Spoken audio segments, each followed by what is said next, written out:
Welcome to a damp Sebring International Raceway as we are kicking off our first FARA session of the morning. Good morning. My name's John Phippen. I'm filling in for Greg Kramer this weekend. He had a schedule conflict, so he's asked me to step in. This will be my second FARA event of the year, as I was at Homestead for the Spring Challenge earlier on. But great to have you with us here, like I say, and kind of a damp day here at Sebring as we're expecting rain off and on throughout most of the day. Weather is improving tomorrow, we hope. So we'll hope that we have a little drier track to contend with. Sebring is challenging enough in the dry, and it is a little more diabolical in the wet than many other tracks with the bumps and the puddles and all those great things. But we've got some intrepid FARA competitors making their way out on track right now for their first qualifying session of the day. This is half of the field, the top half basically of the field in this qualifying session, and then we'll be back with you at about 10:40 this morning for the second half of the qualifying group, the slower half of the field. That will set the grid for our first FARA race of the day. That's coming up at 1:40 this afternoon. Interspersed in between, we've got some NASA racing as well. Their high-performance driving experience classes will be taking the track between 9 and 9:50. NASA will be out for a qualifying session coming up at 10:15 this afternoon. Then we'll, after the FARA second FARA qualifying session, we'll have a couple more HPDE sessions, and then we'll break for lunch. One more HPD and a time trial session coming up at 12:55, and then we'll be back with you with the FARA Pro Spec Miata warm-up. That's coming up at 1:15. FARA Pro Spec Miata, a new class for the 2024 season, so we're getting kind of a preview of it here this weekend as our season finale for the 2023 FARA season. And we're welcoming the Pro Spec Miatas to the FARA organization for the balance of the year next year. Our first of the four sprint races for our FARA race competitors will be at 1:40 this afternoon. Then we'll go back to some more HPDE sessions, and then we'll have the first race group for the NASA competitors coming up at 2:30. Another HPDE session, and then the Pro Spec Miata feature race. They qualified yesterday in a qualifying race, which was a bit of a surprise. Todd Burris on the pole by a substantial margin. I think almost 8 seconds at the end of the qualifying race, which is very unusual for the Spec Miata class. But nonetheless, their feature race will be at 3:20 this afternoon. Another HPD session, and then we go to the warm-up for the Enduro, which will be at 4:25. A couple more NASA sessions for HPDE, and then we'll round out the day with our 2-hour Enduro into the night starting at 6 o'clock. It will be pretty much dark when they take the track, and it will definitely be dark when they end at 8 o'clock. It's a 2-hour Enduro, the first 30 minutes of which will be sprint group number 3. So full day of racing and qualifying action here on this Saturday as the first of the drivers across the line to trip the lights. The green flag just in front of our commentary position here in the tower, overlooking the start-finish straightaway. Jordan Menzine is out on track. He's in one of the FP1 cars. David Twatty in the number 68 is also out on track. The number 15 FP3 car of Jean Trahan is also on track. Adolfo Rossi in the number 60 MP2A. Stephen Hammond in the number 72. Ronnie Parent in the 33. Javier Ripoll in the number 191. James Hammond in the 176. Peter Baczynski in the 729. Scott Vanacore in the 59. Sophia Basler, as we've got a car off and into the barrier. Can't see the number from our stage. That's at turn number 5, which is just before they head under the bridge and into Big Bend.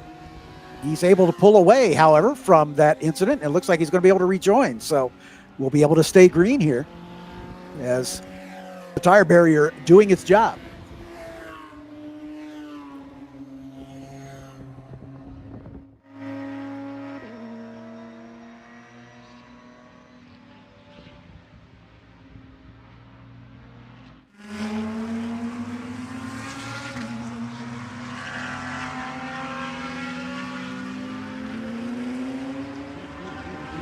See these high horsepower cars having to tiptoe their way around the track as This track is very greasy, and it's been damp. We had rains overnight, and again, rain predicted for much of the day. David Twatty first across the line to set his first time, 240.179, which is well off the dry track times that we'll see.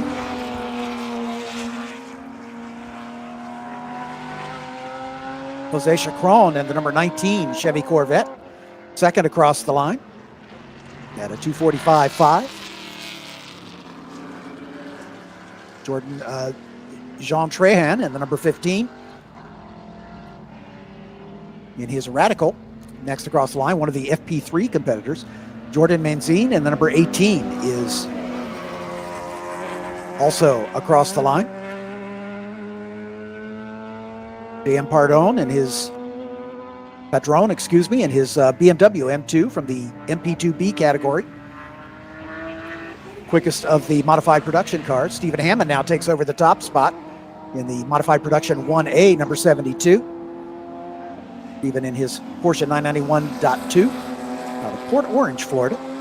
If you're unfamiliar with the class structure in FARA, the modified production or MP classes are basically arranged. MP1 the fastest, MP2 slightly slower, based on the performance envelope. The MP1A cars are larger than 3.8 liters. The MP1Bs larger than 3.6 liters. The MP2As are cars from 3.4 to 3.6 liters.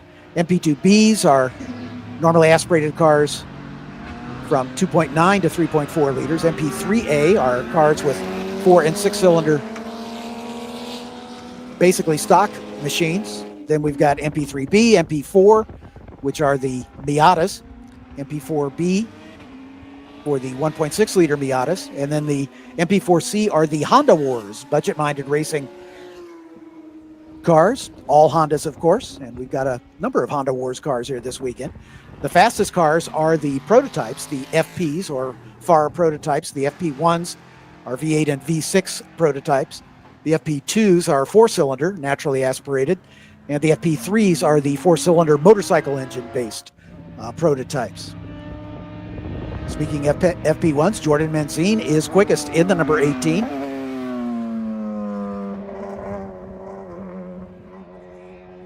Stephen Hammond next up in his number 72 Porsche. David Twatty, one of the co-owners of the FARA group. He and Jose de las Casas are the new owners, new as of last year, and doing their best to raise the level of FARA, and this live stream is one of the reasons, one of the examples of the fact that they're raising the level of the exposure to the FARA Racing Group.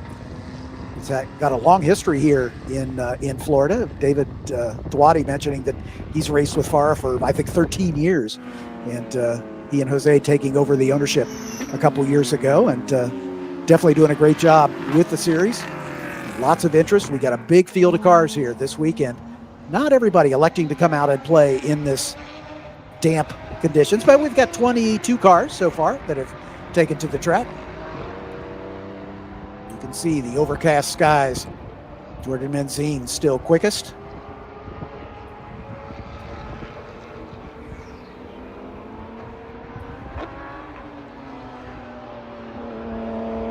Quickest of the FARA prototypes, Stephen Hammond, in the quickest of the modified prototypes, or modified production, excuse me, the MP1A, the quickest of those.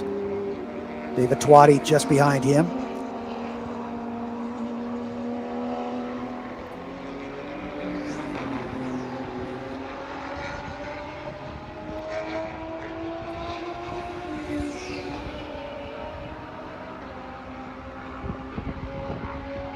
The 91 of Miguel Villagomez in the FP1.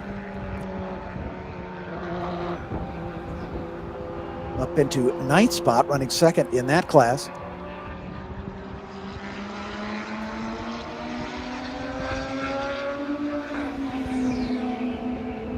Javier Ripoll in the number 191 is quickest of the MP1B category cars. Jean Trahan and the number 15 is quickest of the FP3s. He's currently 8th overall. His last lap was his best at a 2:52.859.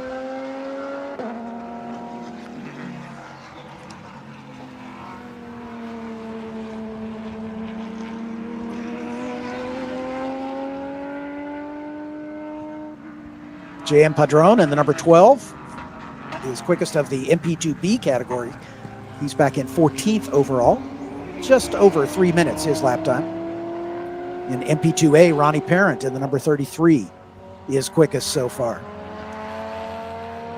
Again, this qualifying session setting the grid for the first of the sprint races for the weekend, coming up at 1:40 this afternoon.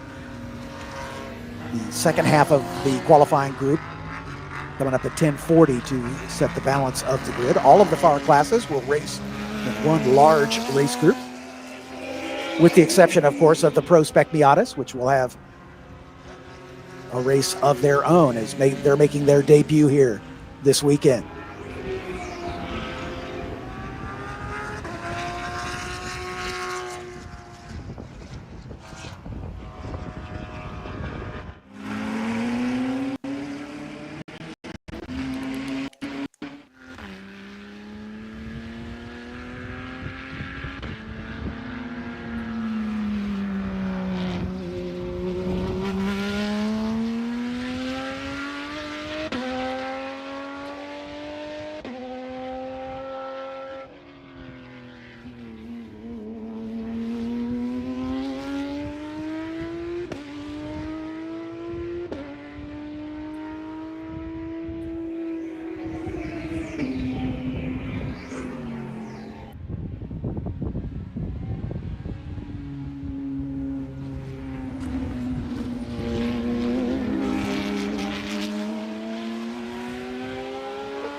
Menzine in the Ligier JSP 320 out of Delray Beach, Florida. Still setting the pace. Quickest of them all so far, a 227, excuse me, 305, just about 2.5 seconds quicker than the fastest of the MP1A cars, the 72 of Stephen Hammond in his Porsche. David Twatty in his 2017 Porsche 991.2 GT3 Cup machine. Also in the MP1A category. Miguel Villagomez in the number 91 Ligier JSP 320. Similar car to Menzine. Second among the FP1 qualifiers.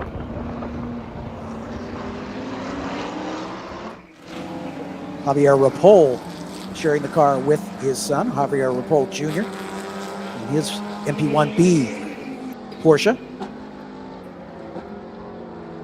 Quickest of that class, 5th overall right now, Jose Chacron in the number 19 Corvette.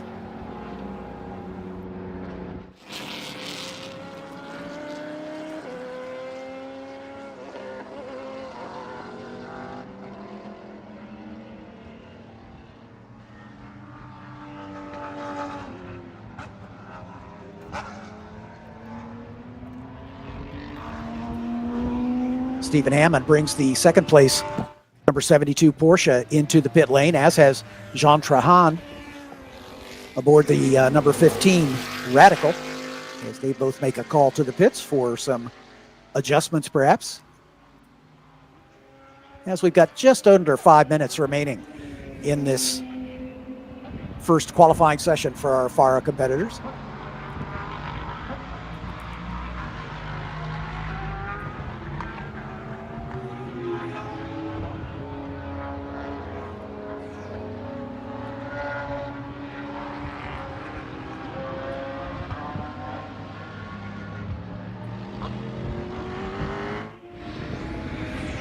I'd like to thank the great folks from Driver's Eye Live for providing these beautiful images for us here under challenging conditions, but all the cameras are working, which is a great thing.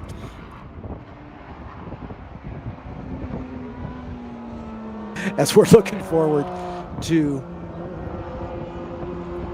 welcoming the streaming as part of the regular FARA events next season.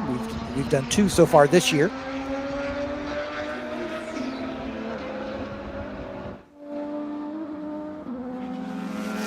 There are still some championship points to be scored this final race weekend.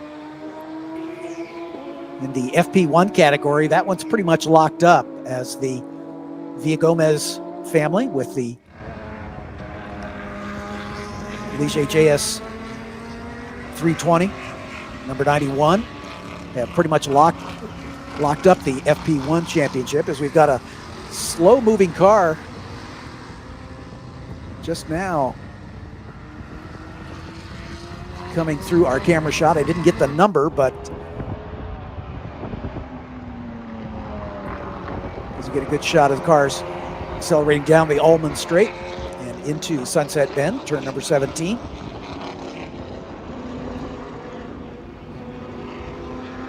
May just be looking for a little gap in the traffic.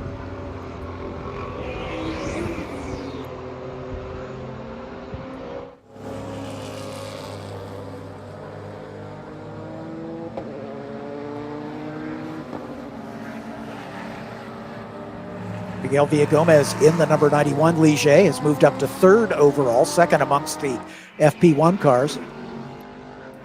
And he now takes over 2nd spot as you would expect the FP1 cars to be atop the order. The checkered flag is being shown here at the flag stand, so this qualifying session coming to a close. The 2 FP1 competitors, Benzine and Villagomez, 1st and 2nd. Stephen Hammond from the pit lane, 3rd overall and quickest among the MP1A category in his 72 Porsche. David Twatty right behind him, only about 5 seconds off the pace set by Hammond. Hammond set a 2:29.761 earlier on. Twatty's best lap a 2:35.727. Still good for 4th quick. Javier Ripoll in the 191, quickest of the MP1Bs in 5th overall. James Hammond in the 176 is 3rd amongst the MP1As.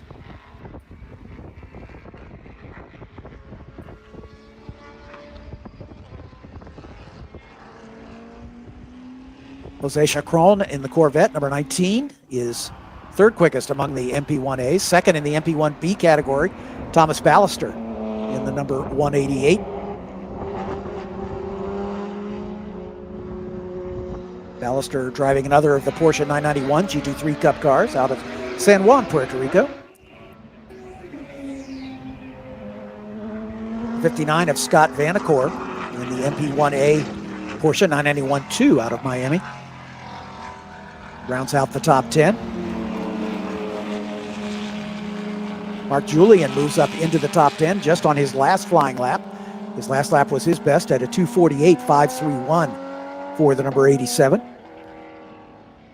Julian of Boca Raton, Delray Beach, Florida, in his 2014 MP1A Porsche.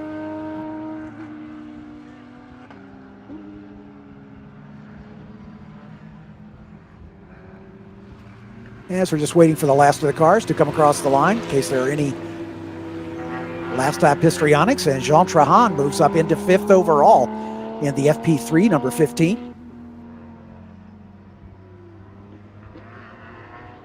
Trahan in his Radical moves up into 5th spot, and I think everybody has seen the checkers, so that'll put paid to the first half of our qualifying effort for our FARA competitors. The second half of the grid will be out at 10:40, and we'll rejoin you on the live stream for that session as the balance of the FARA field will set their qualifying time in preparation for their first race of the weekend coming up at 1:40 this afternoon.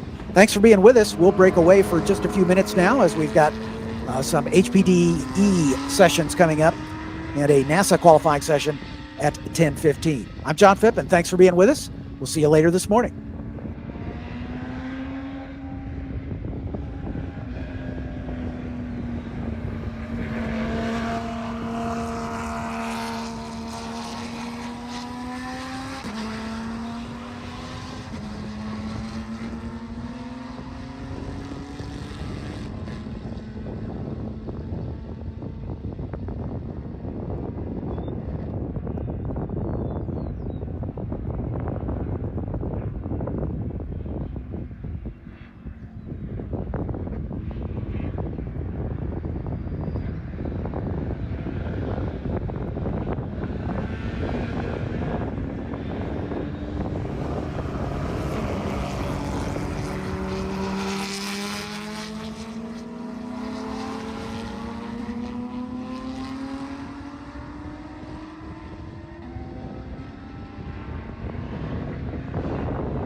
Welcome back to a very rainy.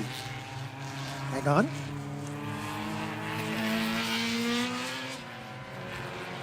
I'm hearing an echo. Why is that? Hello? Hello? Hello?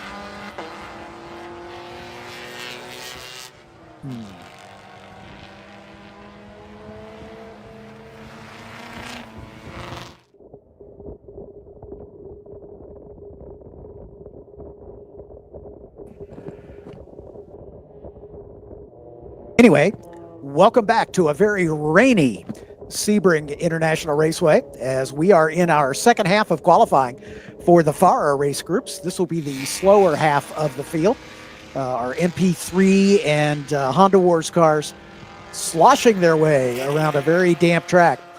These qualifying times will be melded with those from the earlier session to set the grid for the first of our sprint races coming up this afternoon at 1:40 after the lunch break. Again, these times won't be quite as speedy as they were in the earlier session because the track was damp, but it is definitely fully wet at this point. So everybody's on rain tires, we can pretty much assume. As these cars making their way around, as you can see, down into the hairpin, everybody's looking for that wet weather line. Of course, the wet line around any racetrack is often very different than the dry weather line. As these drivers, you'll see them working their way around, riding the rim sometimes around the outside of the turn where there is some extra grip. The normal racing line with the oil and the rubber that's glazed into the asphalt and the concrete here at Sebring can be very, very slick when it's wet. And so the drivers that are experienced at this racetrack will try to find the rain line where the traction is there in these wet weather conditions.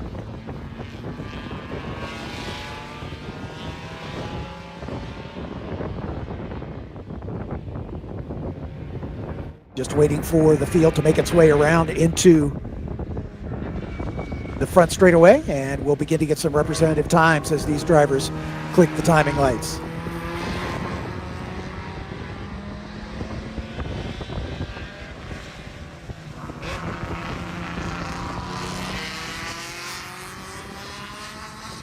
See the vanguard of the field just now working its way through Bishop, turn 14, and they're heading down toward the last turn on the backside of the racetrack, turn 16, which feeds onto the Almond Straight, which runs parallel to the front straightaway. And then the Sunset Bend, you can see the cars exiting Sunset right now as we're showing a black flag as we apparently have some cars off track. And they're going to bring these cars into the pit lane so the safety crews can attend to anybody that may be off track. Looks like there's a car off right there at turn 4. We can see the safety vehicles in position there. Can't get the number on that car, but that's just leading into that little left-right chicane, turns 3 and 4. You can see turn 5 there in the foreground, which comes under one of the drive-over bridges here into Big Bend and then down toward the hairpin. And a car off driver's right with safety vehicles in attendance.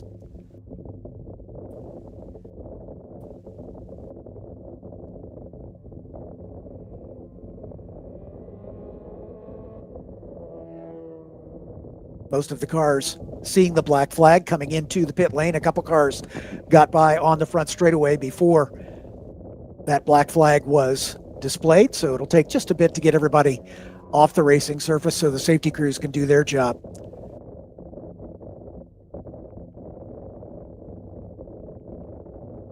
One of the struggles with the race course here at Sebring, in addition to the bumps, which are very prevalent in dry track conditions, but those bumps and low spots hold standing water as well.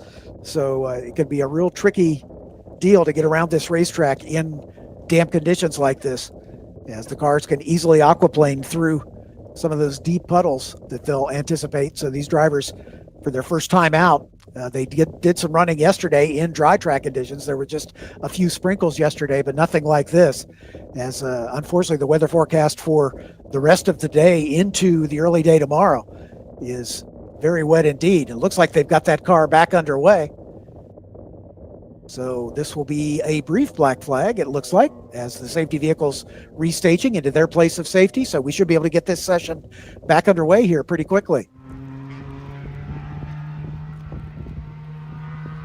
So far, 18 cars have come across the line in this truncated early part of this session.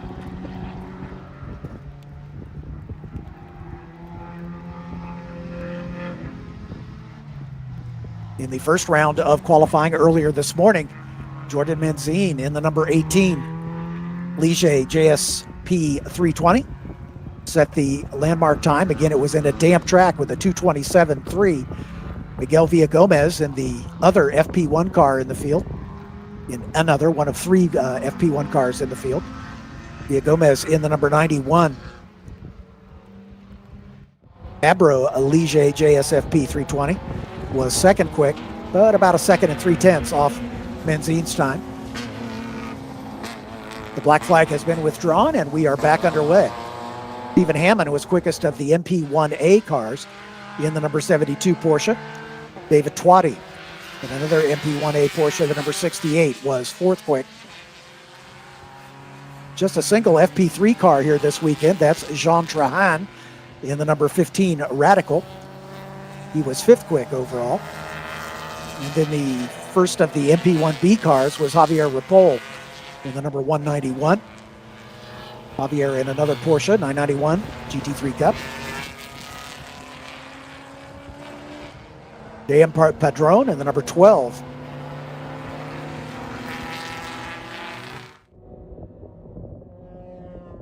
Was quickest in the MP2B class. And then we turn our attention to this group, which is the balance of the field. No times yet, as we haven't completed a single flying lap. As we've got 23 cars so far. So that should be just about right for this group.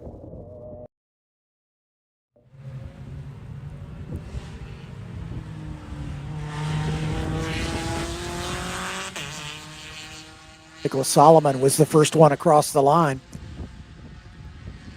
Solomon in the MP3A machine. Adam Fetterman in the MP3B, number 5 BMW. Wilbur Perez, one of the Honda Wars cars here this weekend. Wilbur in the number 6, 96 Honda Civic. Max Hewitt in the number 22, Toyota GR86 in the MP3B category. Todd Burris in the number 56. Todd, one of our Miata drivers, competing in the Pro Spec Miata class, making its debut under FARA auspices here this weekend.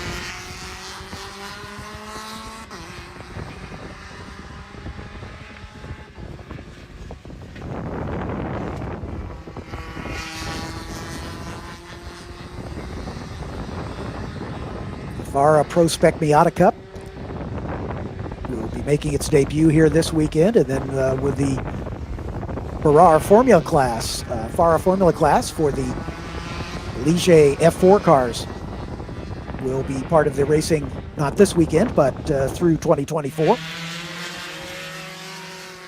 As they've taken over the mantle from what was Formula Inter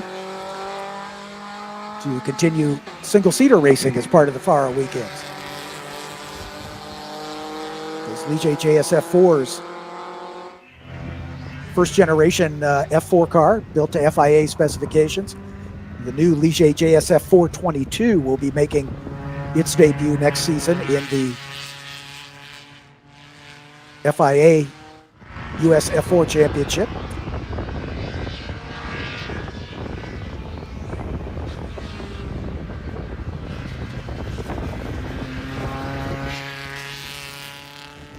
As we're still waiting for the first of the cars to complete a lap here in this qualifying session.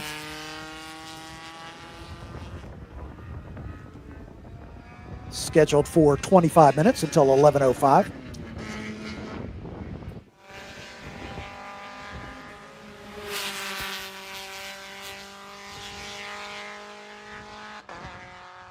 These modified production or MP cars, based on their performance capability, the MP1A category, the quickest of them, predominantly the 4-liter Porsches, Ferrari 458s, Ginetta G55 V8s, GT3 cars.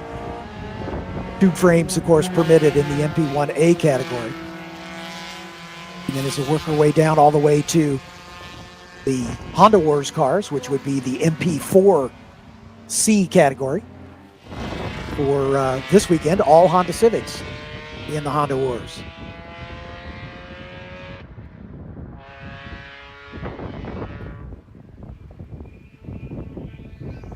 So just about 13 minutes still remaining, still waiting on our first times to come into the timing charts as the field tiptoeing its way around this very, very wet racetrack.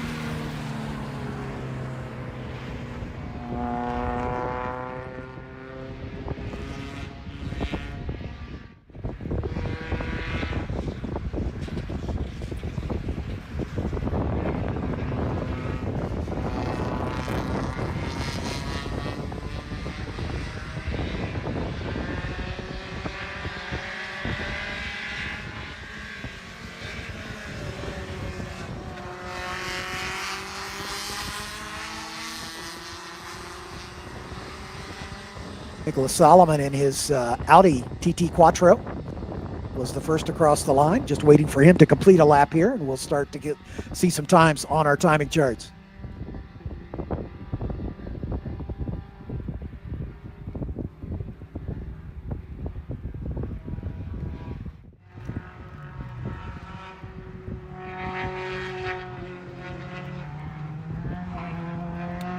First of the field just making their way down toward turn 16.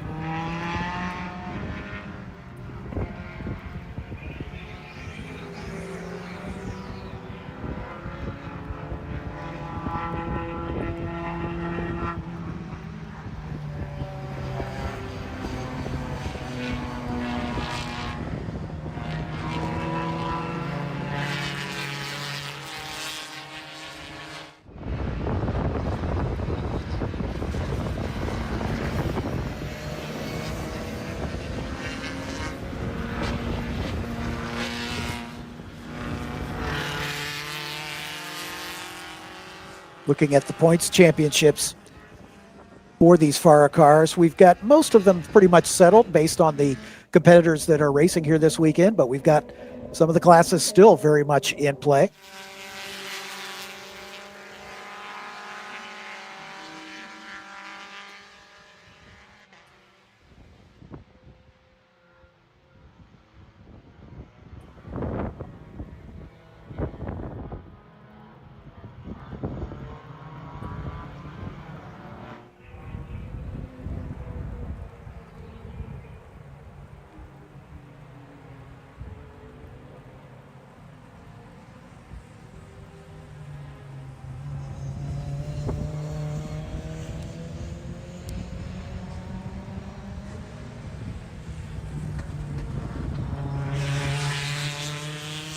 Max Hewitt setting the early pace here, a 2:55.786 in the MP3B number 22.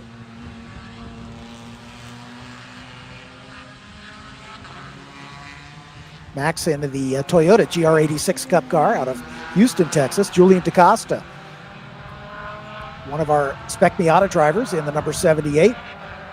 Second quick, about 4 seconds back at a 2:59.7. Todd Burris in the 199 Spec Miata, just about a tenth and a half behind DaCosta after just a single flying lap.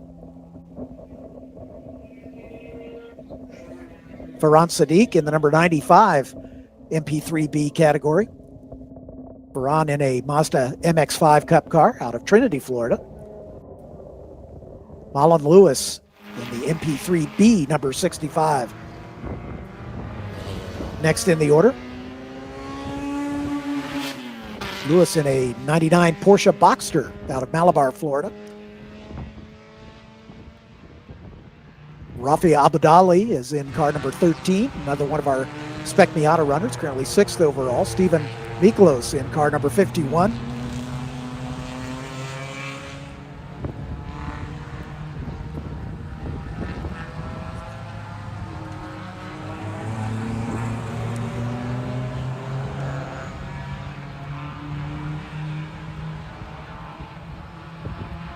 Rodrigo Cohen in the 973 MP3B car. Currently 8th fastest, Manuel Gomez in the 84 MP2B machine. And Evan Stamer in the number 27 Spec Miata, rounding out the top 10 after just a single lap. Second lap's now in progress. Max Hewitt resets fast lap of this session, a 2:52.1 in the number 22.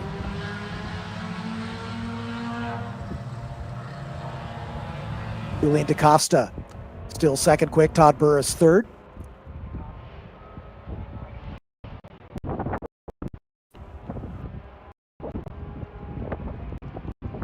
Todd Burris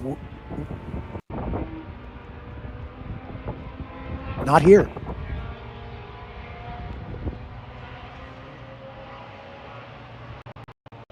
Doing a debris flag here on the front straightaway, as we may have some loose bodywork somewhere. Certainly it's not for rain. I think everybody knows that it's wet outside.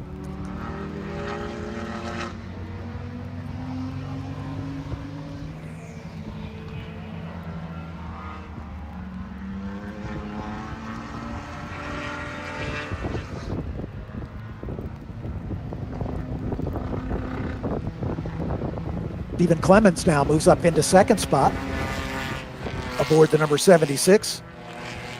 Clemens in another of the Toyota GR Cup machines. We're still green here. We had a indication on our scoring monitor that we had gone to the checkers, but we're still green here. Julian DaCosta in his Spec Miata, number 78, still third. Stephen Clemens in the 76 has only completed a single lap, but that lap was good for second fast so far. Steven Miklos in the number 51 into the pit lane. Rodrigo Cohen, 9th quick. Manuel Gomez now rounding out the top 10. Quickest of our Honda Wars cars, Luis Rene Canahuate in the number 89 Honda Civic, 12th overall. His best lap, a 3:30.026. A 3:23.727, sorry. Second among the Honda Wars cars, Rodolfo Rodriguez in the number 215 at a 3:30.157. Albin Roman in the number 111 Honda Wars car has moved up into second spot among the Honda Wars drivers. Wilbur Perez in the number 6, rounding out the Honda Wars class, with Ernesto Roca in the 718 and Moises Cordero in the 317, also competing. Max Hewitt still quickest overall and in the MP3B class, the number 22 with a 2:52.115. Stephen Clemens in the number 76, quickest among the MP3A runners with a 1:24.330. Julian DaCosta, quickest of the Spec Miata runners in the 78 with a 2:55.740. Todd Burris just behind him by about 4 seconds at a 2:59.96.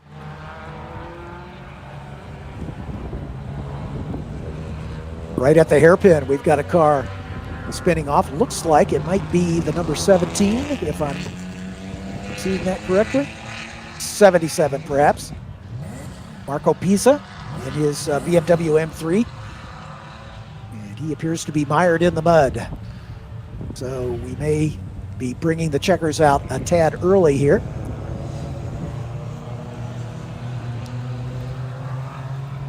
Marco Pisa, 13th in the overall among the MP3A drivers. He's third fastest in that class. Stephen Clemens and Steven Miklos quicker in this session so far.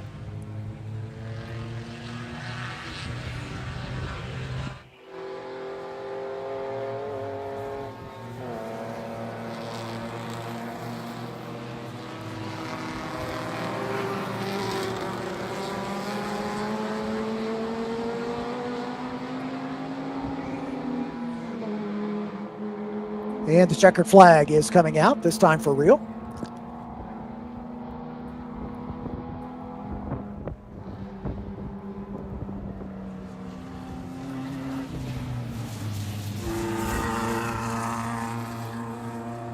So we'll keep an eye on the scoring monitor as the last of the field makes its way by, but Max Hewitt going to have the quickest time by a pretty substantial margin over Stephen Clemens.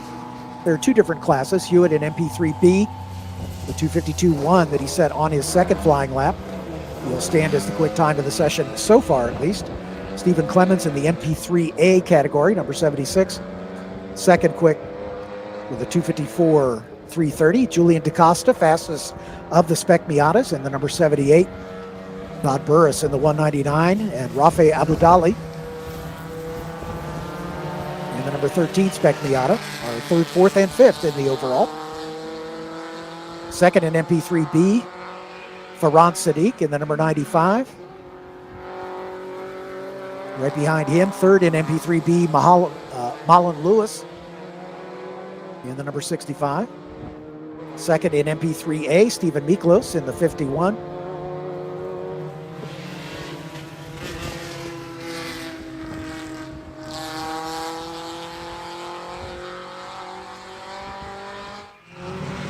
Alban Roman in the number 111 Honda Wars car still has the quickest time in the Honda Wars class. His last lap was his best, a 3:27, 3:79. Rodolfo Rodriguez in the number 215. He is second quick among the Honda Wars cars at a 3:30.157. Wilbur Perez, third fastest of the Honda Wars.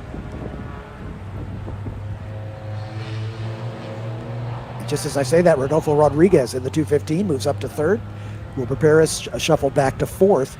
Ernesto Rocca rounding out the Honda Wars cars. Moises Cordero in the 317 did not turn a time so far in this session.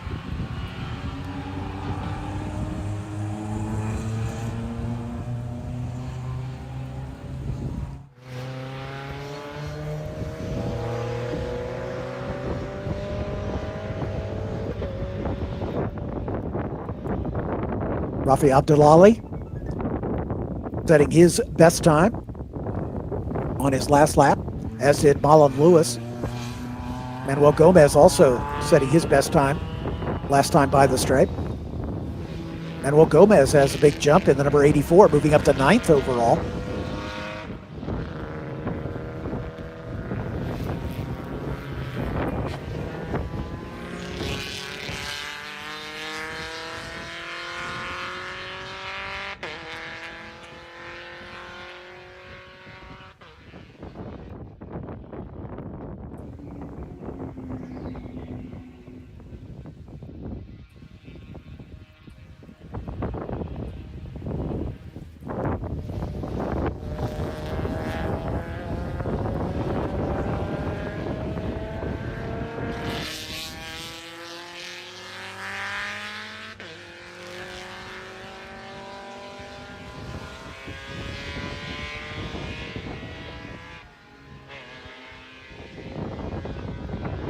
Looks like the last of the cars have come across the stripe.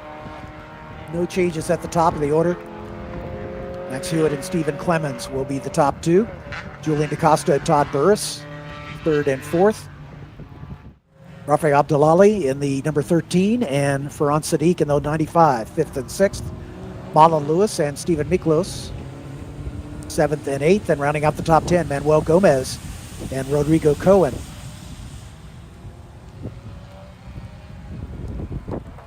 So that will set the grid for our first sprint race. Again, it's coming up at 1:40, but prior to that, at 1:15, we'll have a warm-up for the debut of our FARA Pro Spec Miata class, as they had a qualifying session late yesterday afternoon to set their grid, so they'll have their first chance to experience this track in the wet leading up to their feature race coming up at 3:20 this afternoon. Plenty of activities going on here at the track, as we've got HPDE classes coming up at 11:05 for the next hour or so. We break for lunch at 11:55 and then back at right after the lunch break at 12:55 for another round of HPDE 4 and time trial sessions under the auspices of NASA, who's sharing the weekend here with us. And then we will be back with you on the live stream at 1:15 for the Pro Spec Miata warm-up, 25-minute warm-up, leading right into the first of our sprint races at 1:40 this afternoon. Once again, my name's John Phippen, filling in for Greg Kramer here this weekend as he had a scheduling conflict. And we'll keep you up to speed on all the things going on FARA, but the stream will stay live, and you'll get a chance to see your favorite drivers during the NASA classes running here along with us this weekend. Enjoy the rest of your morning, and we'll see you back at about 1:15 for the Pro Spec Miata warm-up.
Welcome back to Sebring International Raceway as we have a warm-up now for our first race, or not our first race in history, I guess we should say, of the new FARA Pro Spec Miata class.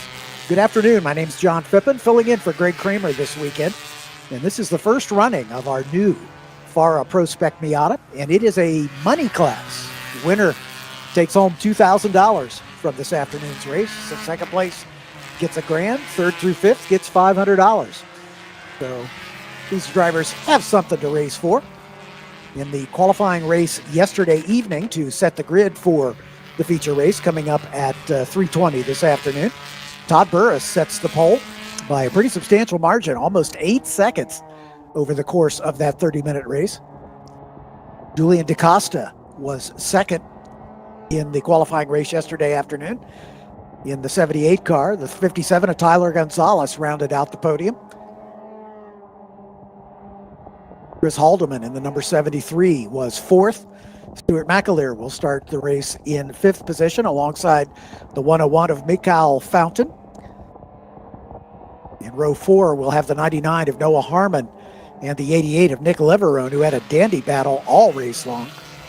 John Raudat in the number 3 and Frankie Barrasso in the 48 will round out the top 10 in this afternoon's race. Trace Hance, the biggest mover in the qualifying race last night, picking up 22 positions, finishing just outside the top 10 in 11. He'll start in row 6 alongside the 90 of Matthew Dirks. In row 7, Marcus Vento in the number 12 and the 27 of Evan Stamer will start side by side. As we got a car overcooking it a bit, coming down into the hairpin. That's Claude Signoretti, as he left his braking just a little bit too late down at turn 7 at the hairpin, but looks like he's going to be able to take the escape road and get back on track without making contact with anything.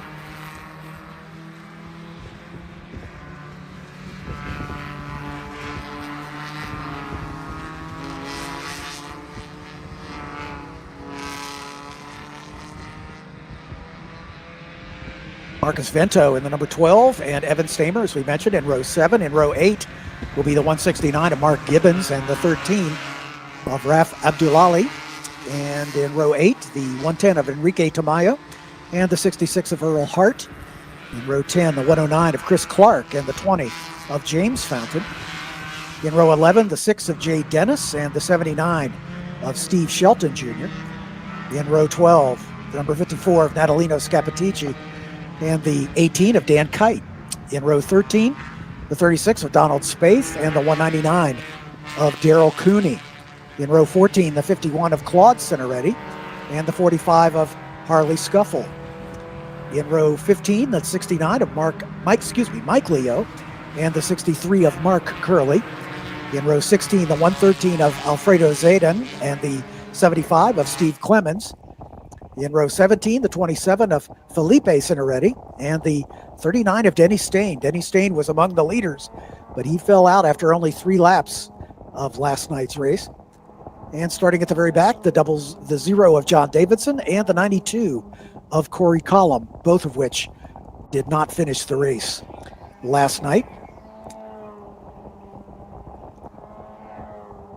Denny Stain is out there, however, as he was the first one across the line to set the first flying lap in all likelihood.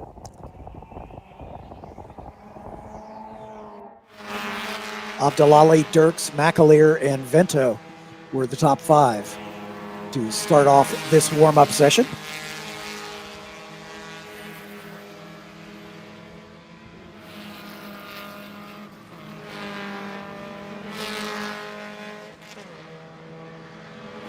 The main goals for the race series, again debuting here this weekend, and then a full 6-race series next year.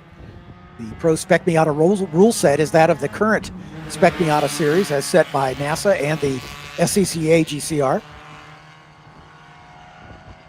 Drivers are asked to bring a compliant car to the racetrack. If they're found to be non-compliant, they won't be invited back.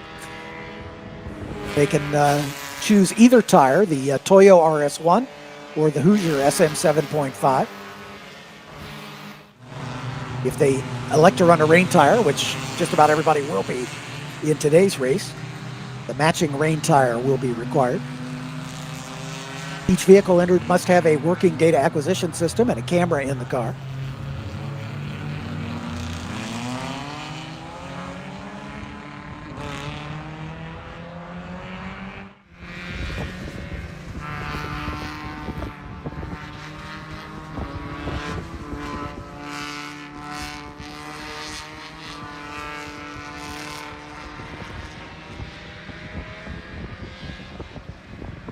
FARA, of course, has been racing high-performance cars for 16 years now, mostly exotics and open wheels. David Twatty and Jose de la Casas, who took over the operations of FARA back in late 2022, have been working to expand the racing options. They came up with a money race, and that is the Pro Spec Miata class, which we're seeing for the first time here this weekend. Kind of a preview of what we'll see all season next year.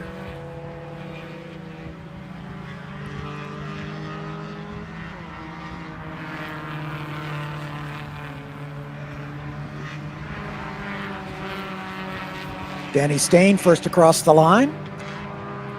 A 2:59.403 on his first flying lap. Tyler Gonzalez, who finished on the podium in qualifying last night, second quick.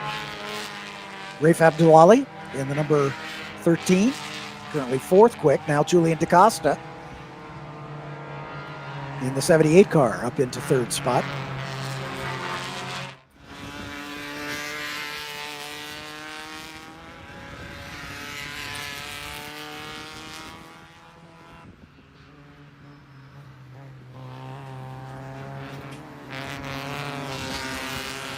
Tyler Gonzalez, a 19-year-old, has been racing for 6 years. He is the reigning Toyota GR Cup champion, racing for TRD. Obviously in the Miata here this weekend.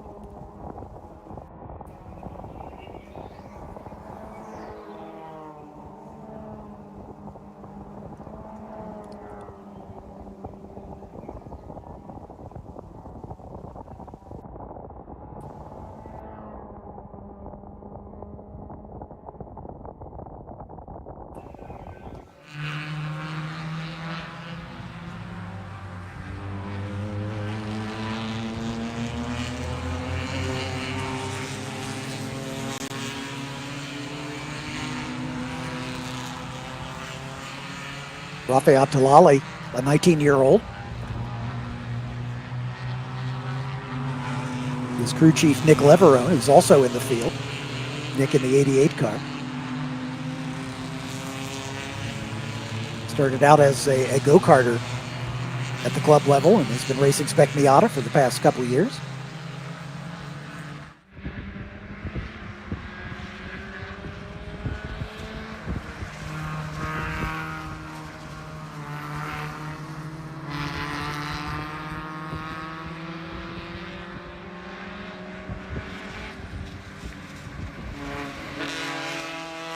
Everybody's crossed the line with the exception of Corey Collum in the 92.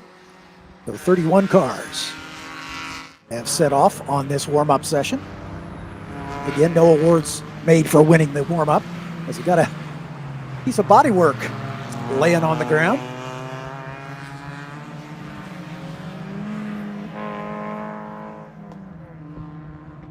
It's up around Bishop, turn 14, I believe.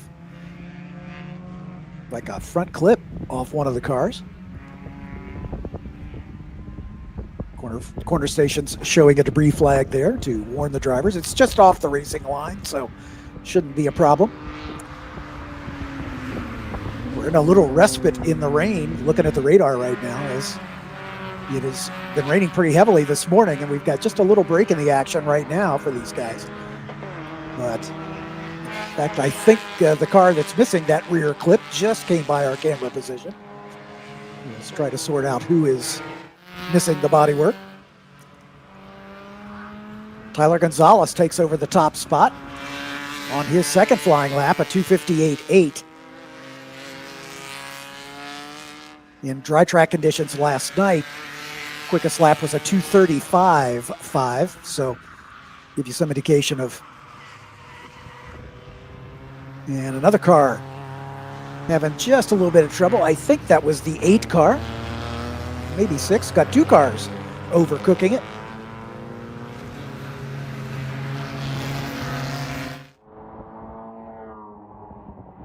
Just out of turn 3. And we see the corner workers, safety workers, Johnny on the spot, picking up that piece of bodywork.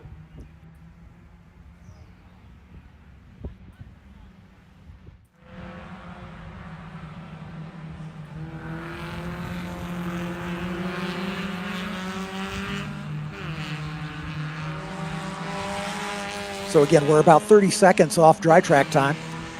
And by the time they get racing, I'm guessing the rain will be back by 3:20 when these drivers take the green flag for their feature race.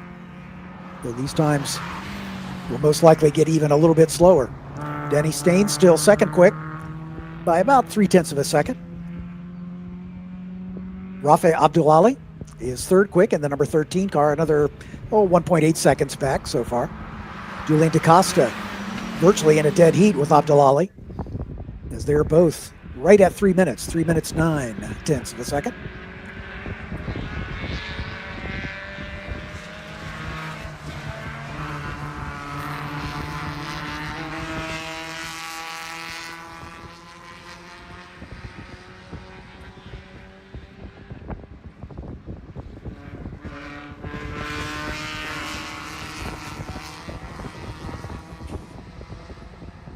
Todd Burris, who was the runaway winner last night, has moved up into the top 10. He's currently 7th fast in the number 56. His best lap, a 3:02.441. Just about 4.5 seconds, 4.7 to be exact, off the quickest time, as Danny Stain has retaken the top spot, a 2:57.668 on his most recent lap.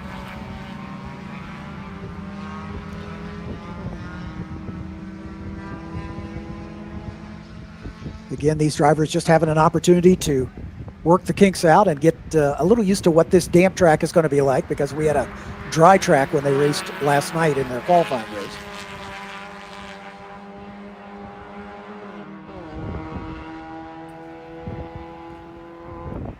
Todd Burris, who will start on the pole, a 52-year-old out of Melbourne, Florida.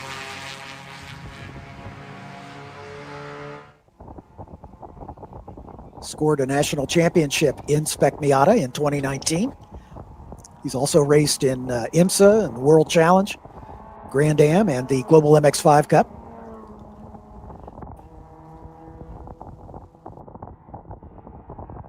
Tyler Gonzalez and Danny Stain have been trading fast laps here in this warm-up session. Gonzalez takes over the top spot, a 2:56.3 for the number 57. Stain, Abdulali, Burris, and Leverone, your top 5 in this warm-up session. As we mentioned, Corey Collum in the 92 is the only driver who has not turned a time. Either that or he has a transponder issue in that car. 31 drivers have turned a time in this session. Just about 7.5 minutes left, so this session just about halfway gone. Todd Burris getting more and more comfortable in these track conditions, has continued to move up, currently in 4th spot. Just about 1/10.5 behind Rafe Abdulali.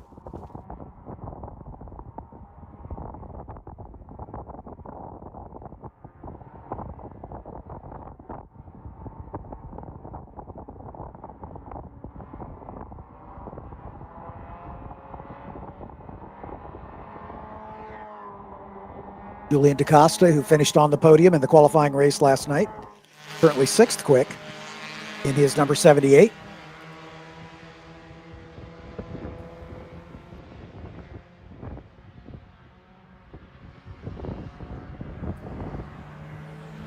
Julian out of Mayaca City, Florida, racing with us here this weekend in the inaugural FARA Pro Spec Miata class.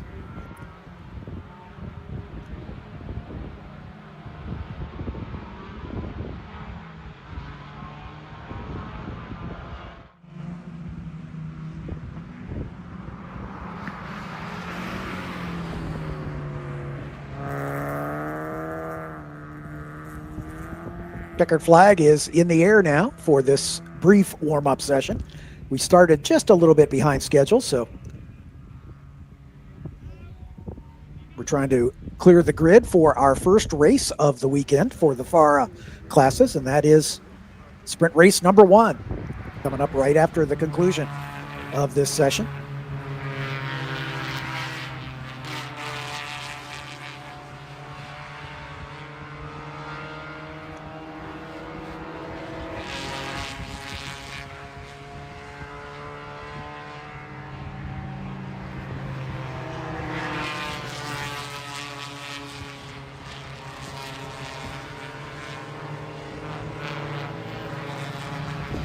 As this big field of cars makes its way across start finish, Tyler Gonzalez still hanging on to the quickest time. Danny Stain just about 1 3/10 off that pace, as they're both in the high 2-minute range. 2:56.3 for Gonzalez, 2:57.6 for Stain. Abdullahi in the 13 car, another 2 8/10 back. Todd Burris, the winner and pole sitter, only 1/4 second behind Abdullahi, so just off the top 3. Same story for Nick Leverone in the 88, just about 1/10.5 behind Burris. Julian DaCosta, who finished 3rd in the qualifying race last night, another 1/4 second behind Leverone. Very tightly bunched behind the top 3. Chris Haldeman in 9th. Is the first driver more than 1 second behind the driver in front of him. Frankie Barrasso in 8th, and the 48 is at 3 minutes, 5:62. Haldeman 1.3 seconds further up the road. Harley Scuffle finishing in the top 10 in this warm-up in the number 45 car.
Based on qualifying earlier today, the faster group, or the top half of the field, had a little drier track conditions than the bottom half.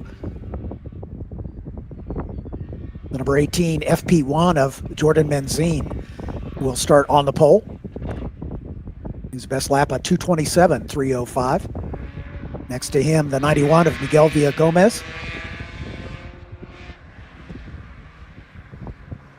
Both of them in the Ligier JSP 320.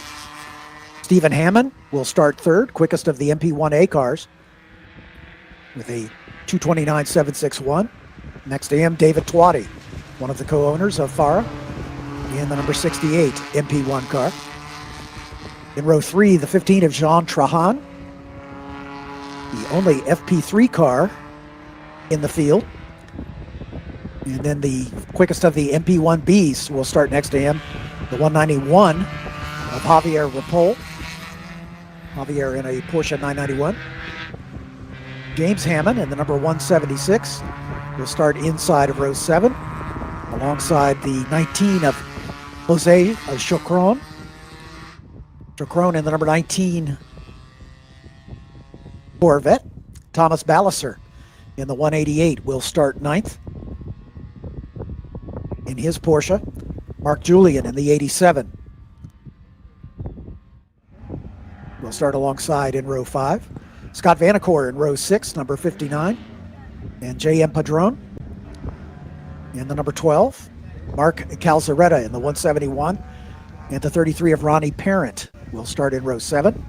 Javier Vento in the 247 and the 53 of Gary Young will start in row 8. Peter Baczynski in row 9 with Adolfo Rossi in the 60 car. Sophia Basler will start in row 10. And then we pick up with the drivers from the second qualifying session. Max Hewitt in the number 22 Toyota GR86 Cup car. Stephen Clemens in the number 76 MP3A car, and Julian DaCosta, the first of the Spec Miatas. In the next row, Todd Burris in the 199 Spec Miata, and Rafe Abdullali in the 13. In the next row, we've got Ferran Sadiq in the 95 and the 65 of Malin Lewis. Stephen Miklos in the 51 and Manuel Gomez in the 84. From the MP3B class, the 973 of Rodrigo Cohen and Stephanie Anderson in the 138. Patricio Franjalik, number 71, and Evan Stamer in the 27. Will be next up, Will Lucas in the 104 and the 89 of Luis Rene Canuate.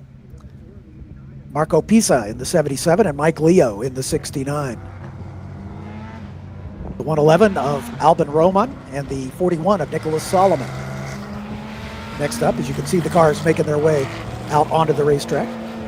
The 215 of Rodolfo Rodriguez and the 6 of Wilbur Perez, followed by the 36 of Donald Spaeth and the 11 of Zoltan Wallace. Adam Fetterman in the 5 and Ernesto Rocca in the 718. Daryl Cooney in the 199. Gary Tinker in the 171 did not turn a time in qualifying, nor did Moises Cordero in the 317.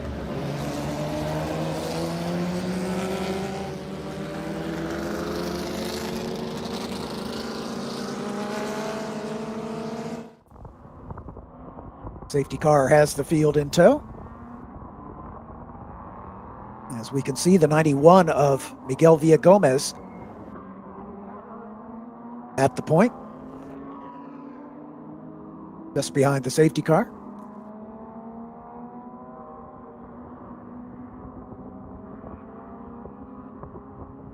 So our first FARA race action of the weekend, other than the qualifying race yesterday evening, just about to kick off. There are 4 sprint races.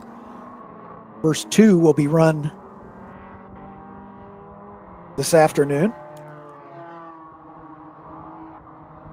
Actually, sprint race number 2 will be part of the 2-hour Enduro tonight. The Enduro and the second sprint race run together. The first 30 minutes makes the sprint race, and then the sprint runners peel off into the pit lane, turning the rest of the field over to complete a 2-hour Enduro that'll run into the night tonight, starting at 6 and finishing at 8. It'll be fully dark here at Sebring International, and the weather is not going to get any better, we don't believe, heading that way. So these drivers will have their hands full for sure in the Enduro this afternoon, or this evening, I guess we should say.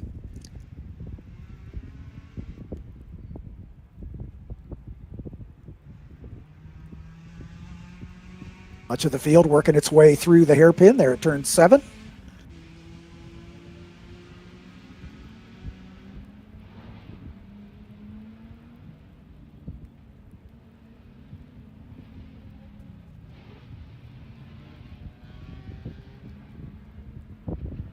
This is the Race of Champions weekend for the 2023 FARA season, and many of the championships are still in play. We don't have any FP2 cars here this weekend, but the FP1 championship is settled as the Villagomez Number 91 will take that first place medal.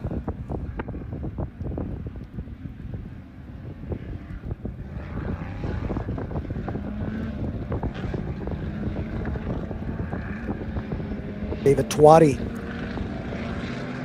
in good position to clinch the MP1A championship here this weekend. David Willens in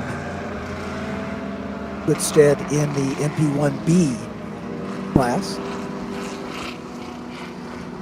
In MP2A, however, Sophia Basler and Adolfo Rossi and Neil Dimitri all here this weekend, still within shouting distance of the championship. Jose de las Casas in position to clinch the championship this weekend, the other owner of FARA. As if he can score, he'll move around Jaden Beckman, who is not racing here this weekend. Marco Pisa has wrapped up the championship in MP3A. Malin Lewis, the same deal in MP3B. Honda Wars very much in play. Rodolfo Rodriguez in the 215 and Luis Rene Canuate. Only 5 points separate those two, with 25 points on offer here this weekend. So some of these championships still to be settled.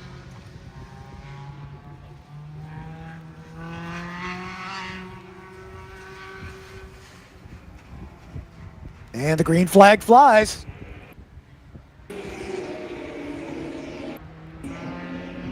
Villa Gomez and Stephen Hamann first across the line. And they're 3 wide going into turn number 1. As Villa Gomez gets swamped by Hamann and David Twatty there as well in the 68. These high horsepower cars at a bit of a disadvantage in this drying track.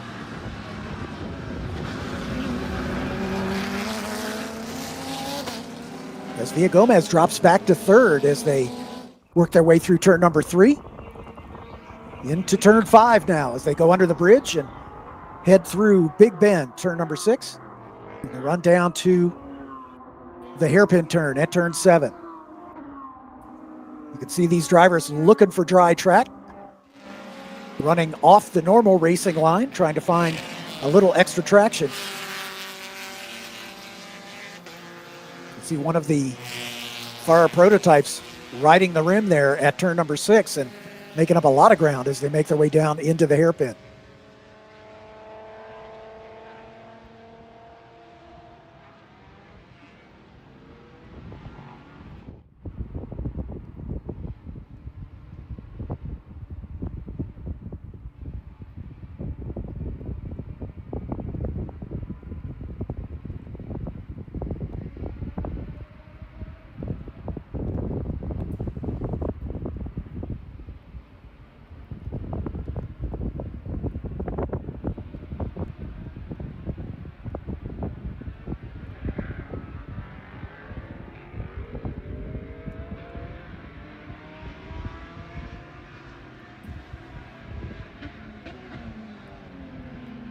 Field just now coming back into view as they work their way down toward turn 16, onto the Ullman Straight. Good battle between Stephen Hamann and David Twatty as they are nose to tail and have pulled away from the rest of the field on this first lap.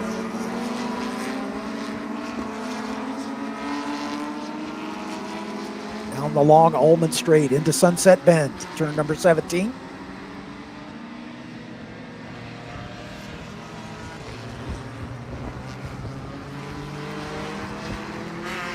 Turn 17, very bumpy and a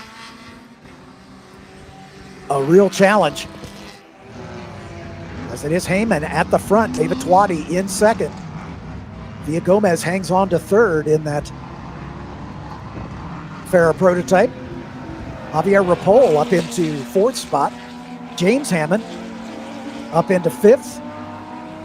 Jean Trahan in the number 115 FP3 Radical drops back to 6th position. Mark Julian up a couple spots into 7th. Thomas Ballasner, Mark Calzaretta, and Scott Vanacore, your top 10 after 1 lap.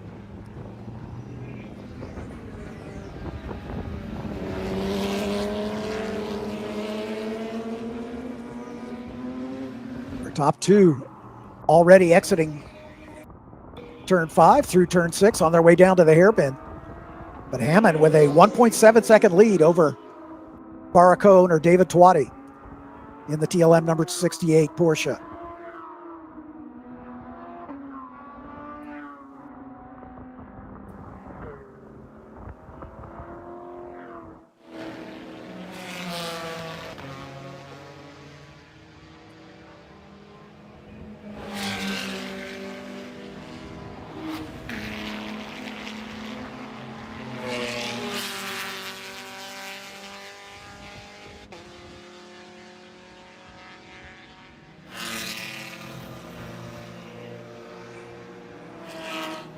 Good battles all up and down the field here as these drivers getting comfortable with these damp track conditions.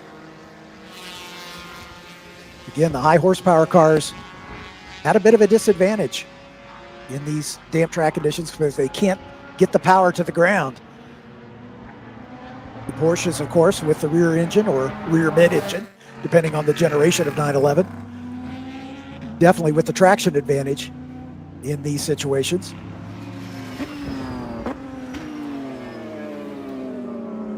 See the Radical of Trahan closing down on James Hammond in the battle for 5th and 6th.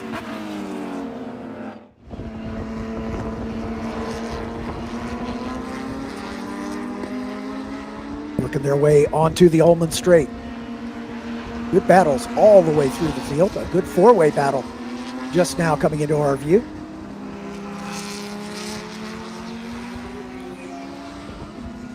Hammond resets fast lap on lap number 2.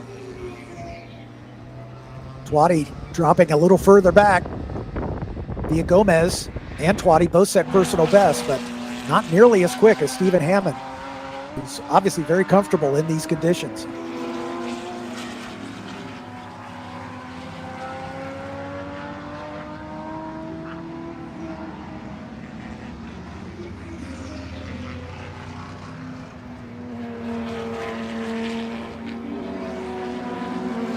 Mark Calzaretta and Thomas Balliser in one of the closest battles on the racetrack. That's for 8th and 9th. Calzaretta in the MP1A Porsche, the 171. Balliser in the 188 Porsche. Just about a 1/10 of a second separated those two at the stripe. Todd Burris in the Spec Miata, just to indicate how quick that car is in the top 10. In the number 199. Only about 6.5 seconds off the leader. He's leading Spec Miata by a country mile, just as he did last night.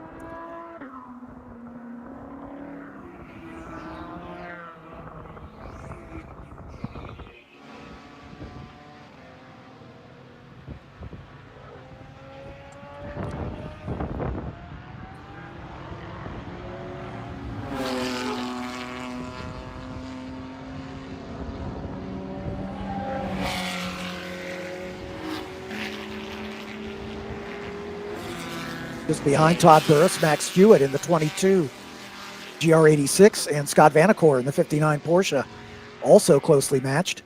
Stephen Clements just behind Vanacore at the line, less than a 1/10 of a second, separating those two.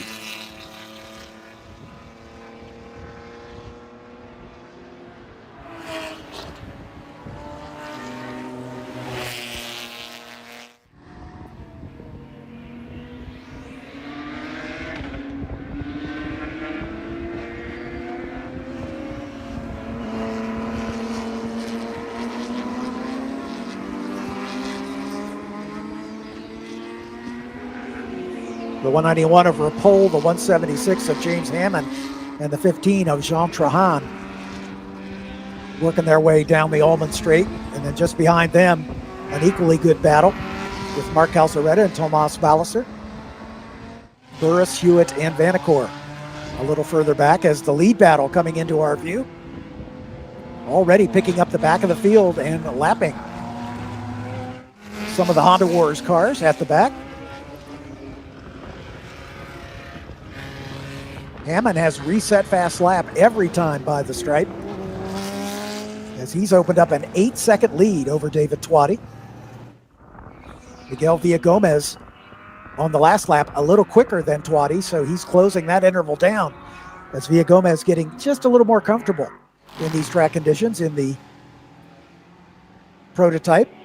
As you can see, Twatty working his way around a slower car, and Villagomez closing down quickly as they work their way under the bridge, heading toward turn 7.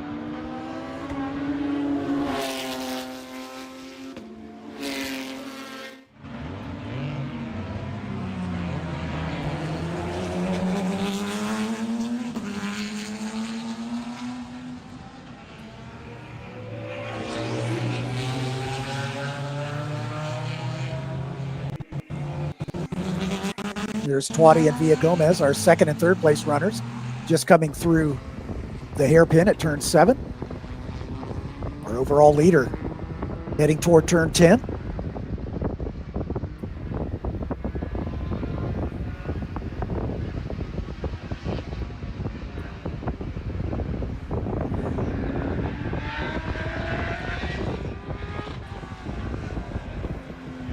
James Hammond all by himself out in front. Can't even see the second place runner. Here they come into that camera shot again, closing down on some of the cars at the back of the pack. As again, our entire field running in this race, and the lap time differential between the fastest cars and the slowest is pretty significant. Multi-class racing at its best.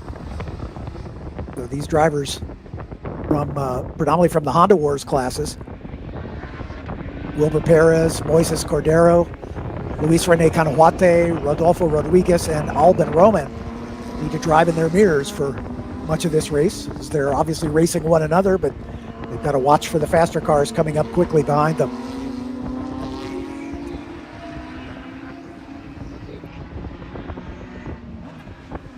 Hammond just continues to stretch his lead. He has set a fastest lap of the race every time by the stripe, and it's got almost a 13-second lead. So Stephen Hammond definitely gets the Rainmeister Award here, as he's quickest by a bunch. The top two, both from MP1A.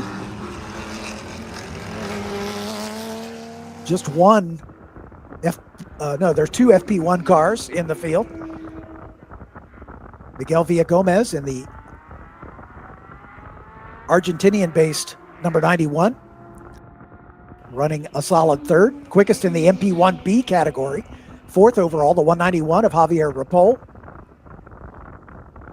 Second in MP1B is Mark Julian, 8th overall aboard the number 187. In MP3B, Max Hewitt in one of the Toyotas, the number 22, currently 10th.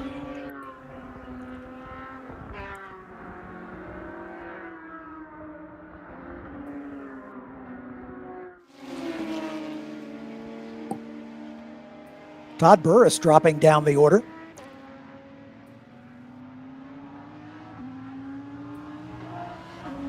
Was running in the 10th position, but clearly developing an issue as he is dropping off the pace here.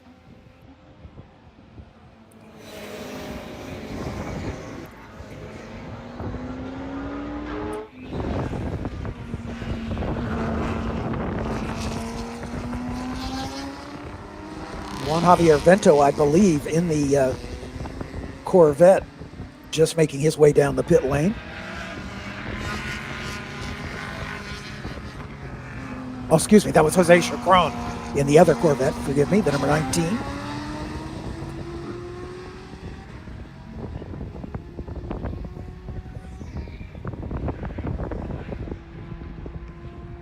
Has a full course yellow being called, and it may be that we've got a car stranded out on course in a less than ideal position. So this will pack the field up behind the safety car. With about 11 and a half minutes remaining in this one.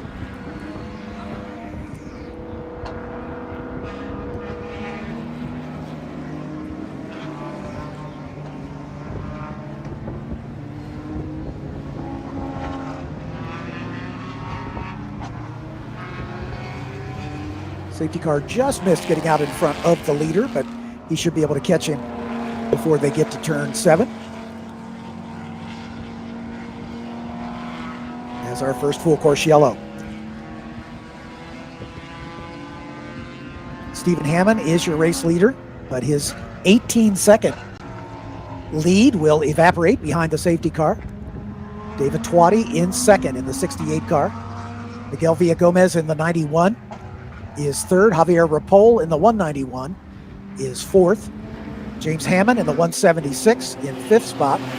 Jean Trahan in the Radical number 15 is sixth. In seventh, the 171 of Mark Calzaretta and the 87 of Mark Julian. In ninth, the 188 of Thomas Ballister and the 22 Toyota of Max Hewitt.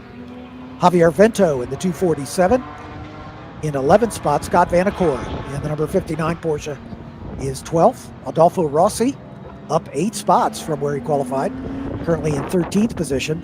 Ronnie Parent, 3, just behind him. Rounding out the top 15 is car number 76. That's Stephen Clemens. Clemens in another of the Toyota GR Cup cars. Manuel Gomez is 16th in the 84 car. Peter Pazinski in the other FP1 in the field, back in 17th.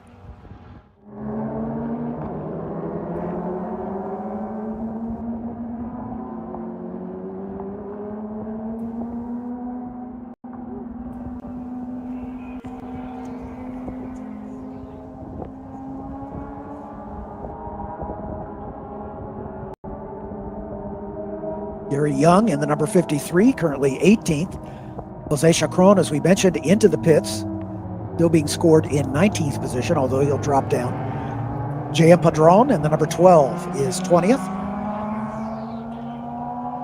Farhan Sadiq in the number 95. Just behind him, Marlon Lewis in the 65, then Brandon Gardner in the 46, the 104 of Will Lucas in 24th, and the 973 of Arrigo Cohen, the 132 of Sophia Basler, and the 71 of Patricio Frandulic.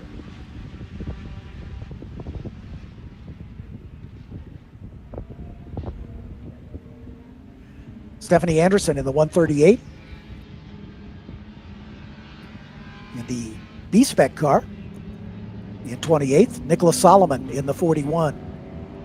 Followed by Rodolfo Rodriguez in the 215. Luis Rene Canawate in the 89. Adam Fetterman in the 5, and Wilbur Perez in the 6. The last car is running. Todd Burris, as we mentioned, may be the reason for this yellow flag. Osiris Pena also missing in action, as is Alban Roman and Moises Cordero, who were late to the party, we believe. As the field packs up behind the safety car, so the safety crews that do their work.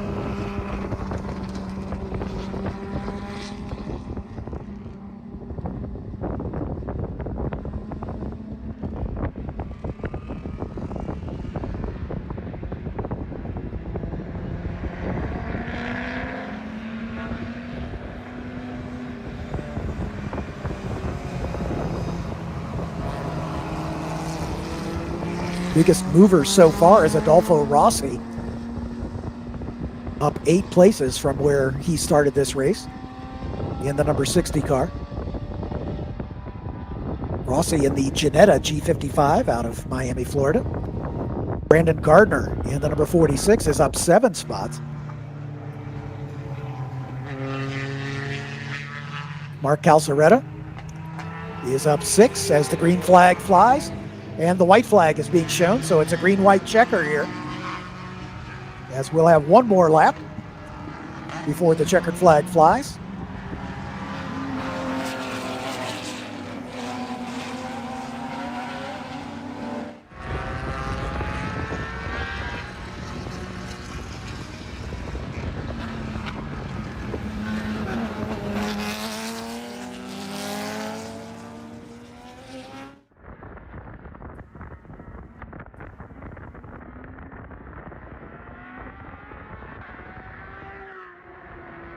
Stephen Hammond, David Twatty, and Miguel Villagomez at the front. Javier Ripoll in the 191 in fourth. James Hammond in the fifth spot. As the field works its way under the bridge, down into the hairpin turn. Those are the three, and they've put some distance on the fourth place runner.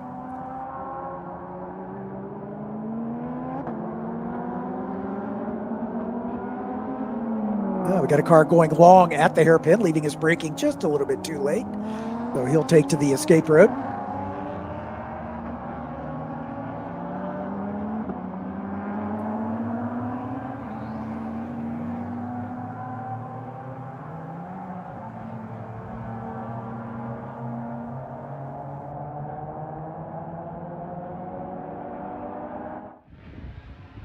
Rodrigo Cohen, first of the cars, a lap down in the number 973. Sophia Basler at the tail end of the lead lap as our leaders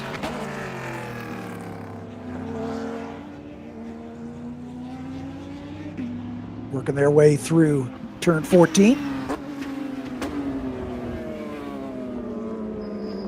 Just behind them, Ripoll, Heyman, and Tron continue their battle for fourth, fifth, and sixth. That battle just leaving our view as they make their way through turn 16 and onto the Allman Straight.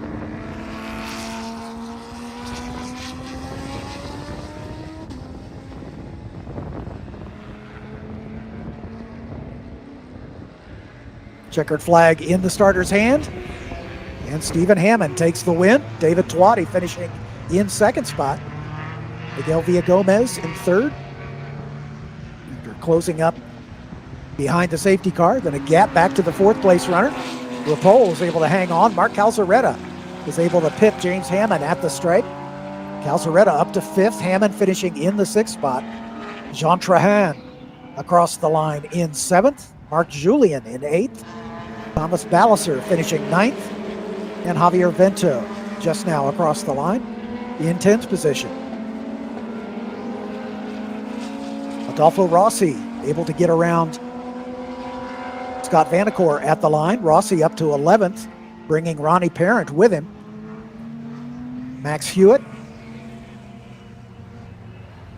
Then Vanacore and Stephen Clemens.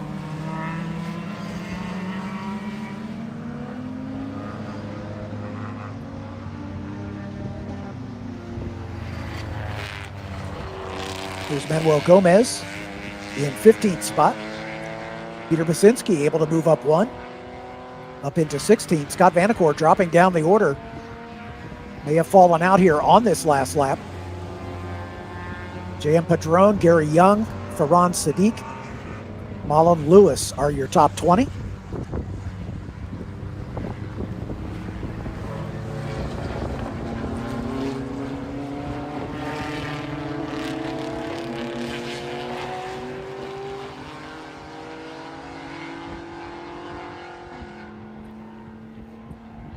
Looking at your class leaders, Stephen Hammond overall and in MP1A. Second in MP1A, David Twatty. Third is Mark Calzaretta. In FP1, Miguel Villagomez, your winner, over Peter Basinski. They're the only two FP1 cars in the field. In MP1B, Javier Ripoll takes the win. Second place goes to Mark Julian. Third to Thomas Balliser. In FP3, the only one in the field, Jean Trahan in the Radical. In MP2A, Adolfo Rossi, your winner, over Ronnie Parent.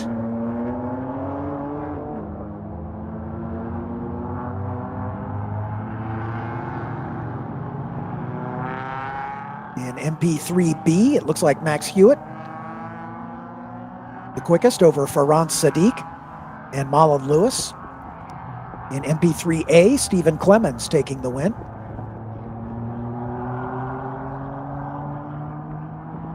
Second goes to Patricio Frandulig. Sorry, Rodrigo Cohen, forgive me. Adam Fetterman finishing third in MP3B.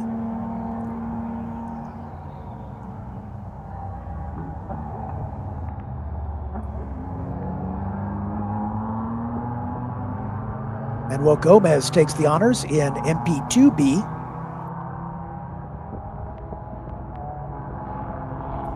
Followed by JM Padron.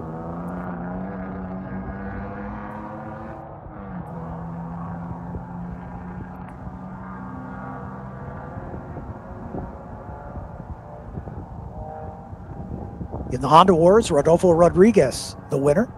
In the number 215, Luis Rene Canawate in the 89, finished just under a second behind him in second spot.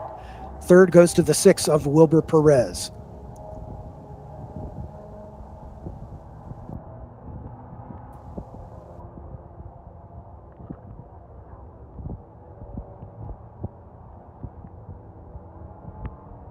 So the first of our FARA sprint races into the history books.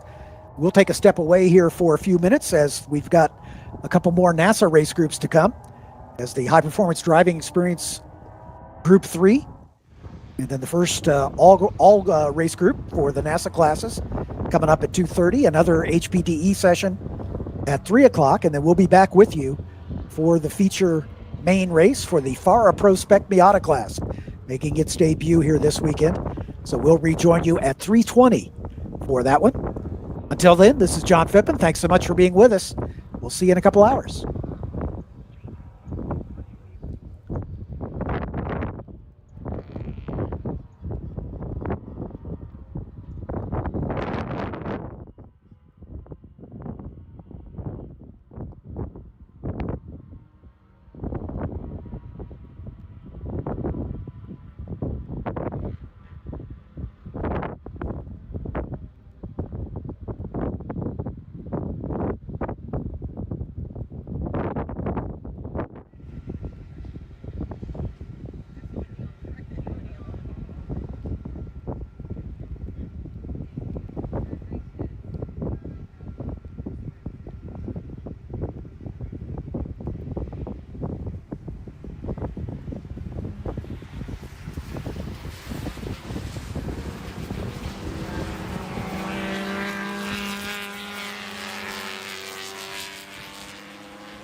Welcome back for the first race of the weekend for the FARA Pro Spec Miata class, a brand new class.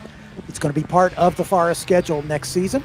This is their debut here at Sebring. Good afternoon. I'm John Phippen, sitting in for Greg Kramer as we're about to bring you this 30-minute Pro Spec Miata race. I'd like to thank the partners that make the racing possible here for us at FARA: Chicago Atlantic Group, Fisk Wheels, Rowe Motor Oil, Colosso, Hankook, Southern Golf Carts, Bielsen, and the Race Tailor. Thanks to all of them for making the racing possible. Let's introduce the 36-car starting grid. Starting at the back in row number 18, the 92 of Corey Collum and the 0 of John Davidson. In row 17, the 39 of Danny Stain. Watch for him. He was near the front until he fell out with a problem on lap 3 in the qualifying race. He'll be one to watch. Next to him, the 27 of Felipe Cineretti.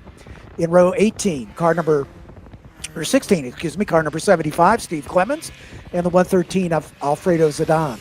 In row 15, the 63 of Mark Curley, and the 69 of Mike Leo. In row 14, the 45 of Harley Scuffle, and the 51 of Claude Cineretti. In row 13, the 199 of Daryl Cooney, and the 36 of Donald Spaeth.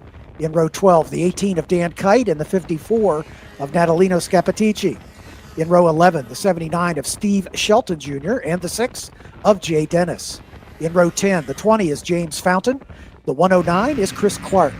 In row 9, the 66 of Earl Hart and the 110 of Enrique Tamayo. In row 8, car number 13, Rafe Abdullali and the 169 of Mark Gibbons. In row 7, the 27 of Evan Stamer and the 12 of Marcus Vento. In row 6, the 90 of Matthew Dirks and the 53 of Trace Hans. In row 5, car number 48, Frankie Barrasso, and the 3 of John Raudat. In row 4, the 88 of Nick Leverone and the 99 of Noah Harmon. In row 3, the 101 of Mikhail Fountain and the 143 of Stuart McAleer. In row 2, car number 73, Chris Haldeman, and the number 57 of Tyler Gonzalez. And on the front row, car 78, Julian DaCosta, and your pole sitter, the number 56 of Todd Burris. That's your 36-car starting grid for the first race ever for the FARA Pro Spec Miata class. They will have a couple exhibition races, a exhibition qualifying session, and an exhibition race tomorrow as well. They're qualifying at 9:45 tomorrow morning, and their exhibition race at 2:05 tomorrow afternoon. This again is a new class for FARA.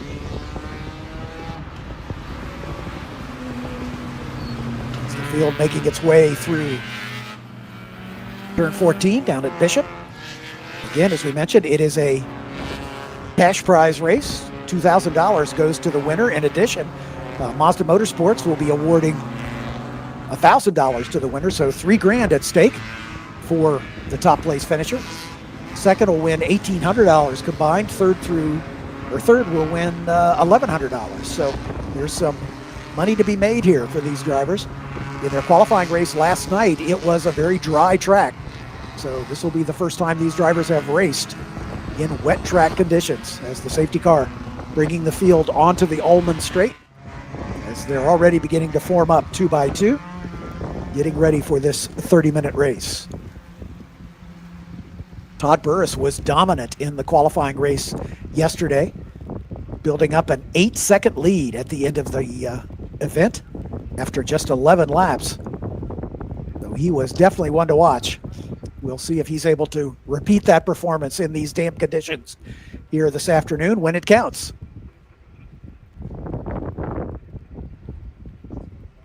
These cars all running to the NASA or SCCA Spec Miata specifications. Not quite the same as the MX-5 Cup cars. These are basically Spec Miatas, NA and NB Spec Miatas, 1.8 and 1.6 liter motors.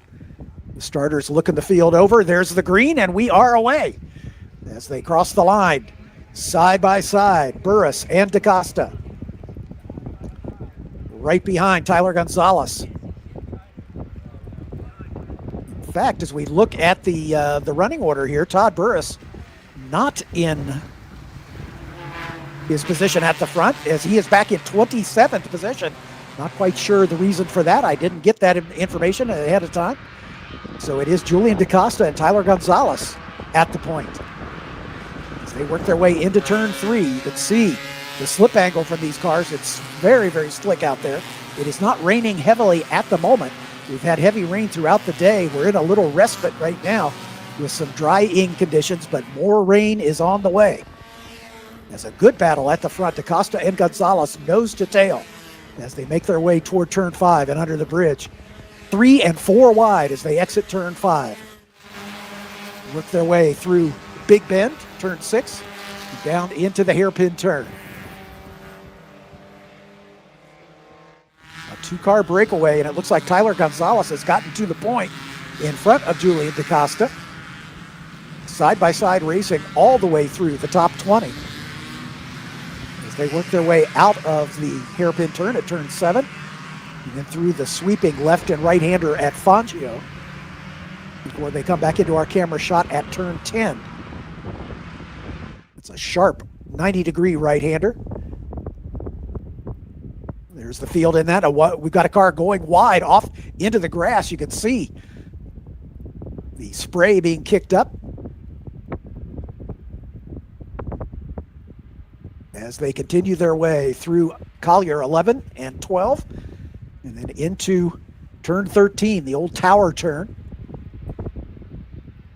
as the field still racing side by side, well within the top 10. Into Bishop they come, and it is Tyler Gonzalez at the point in that blue, number 57.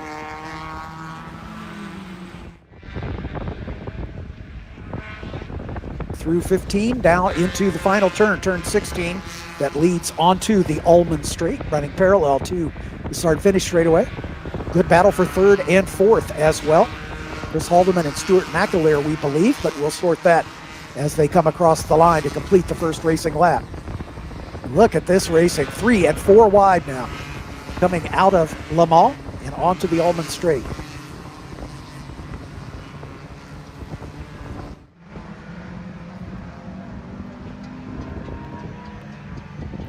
Working its way down toward the final turn, Sunset Bend.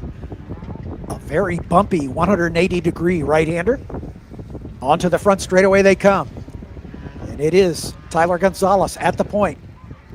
Chris Haldeman right with him, and then a big gap back to the 3rd place runner. The 143 of Stuart McAleer, Nick Leverone up to 4th. Frankie Barrasso, John Raudat, Julian DaCosta down 7 spots. DaCosta may have been that car we saw going wide at turn 10. Trace Hance in 9th and Mikhail Fountain rounding out the top 10. The lead group through turn number 3. As they work their way into turn 10. Gonzalez goes a little bit wide. That opens the door for Chris Haldeman. As Haldeman now side by side as they go through Big Bend, turn number 6. Haldeman looking for the lead here as he's on the outside into the braking zone at the hairpin. Gonzalez on the inside, and he's going to maintain that spot. But he goes a little deep, and that opens the door for Haldeman to try to get back alongside. That little left-right chicane coming out of the hairpin. And just behind him, McAleer and Leverone nose to tail for 3rd and 4th. As they wend their way through the sweeping 8 and 9 Fangio bends, and then into turn 10, another heavy braking zone. But Tyler Gonzalez still hanging on to the lead. Haldeman right on his bumper. These two really breaking away. At the line, they were 7 seconds in front of the 3rd place battle. And there it is, with McAleer and Leverone right behind it.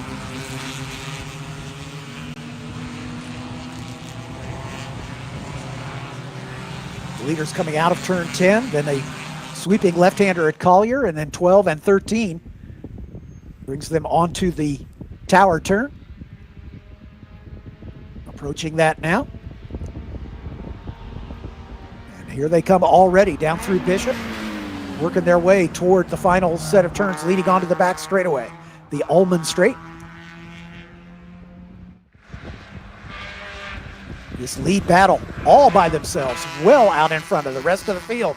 It's a two-horse race with Tyler Gonzalez in the blue 57, hanging on to the advantage. Third place battle, McAleer and Leverone, not far back. Noah Harmon and Frankie Barrasso. John Raudette, Julian DaCosta, Trace Hansen, Mikal Fountain, your top 10. Todd Burris already up 13 spots into 14th position. So we'll see how his progress comes. Because after that dominant performance last night, he may have been penalized for an infraction of some sort. As the leaders across the line to complete race lap number 2. Haldeman actually a little quicker on that last lap as he sets fast lap of the race at a 2:57.8. Gonzalez being a little defensive as Leverone now up into third with McAleer just behind. Barrasso and Harmon, Rafael Abdullahi, John Raudette, Julian DaCosta, and Trace Hance now 10th.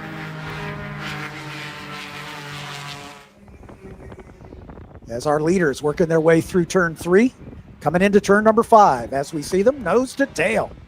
What a great race. Spec Miata Racing always this close. A little bit of a surprise that the rest of the field has not been able to maintain pace with these two at the front. On the last lap, Haldeman tried to make a move on Gonzalez down into the hairpin. We'll see if that shakes out. Great battle for 4th and 5th. McAleer and Barroso, nose to tail, working their way through turn 6. The lead battle coming down into the hairpin turn. Excuse me, that's the third place battle coming down into the hairpin turn. Leverone all by himself, and then McAleer and Barroso, then Noah Harmon just behind him, and the rest of the field.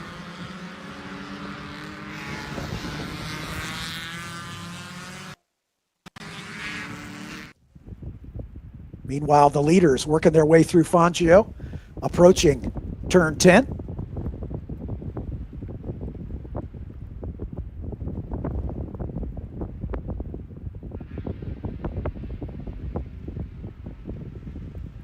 Already coming into and out of the tower turn.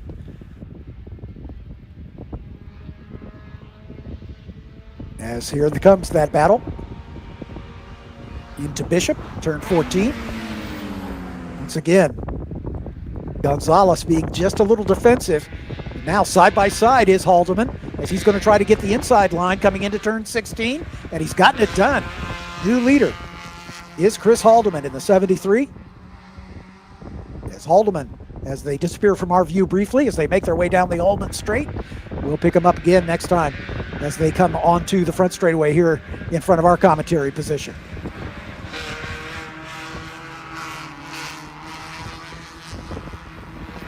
Chris Haldeman, your new leader in the 73 car.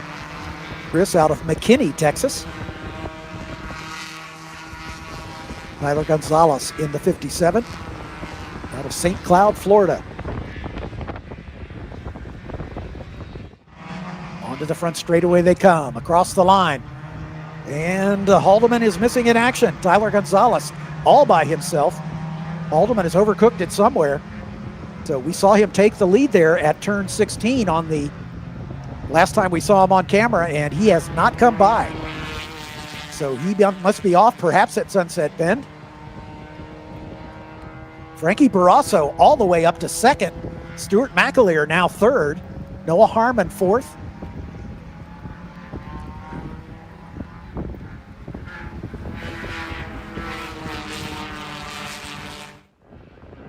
Haldeman tumbling down the order now.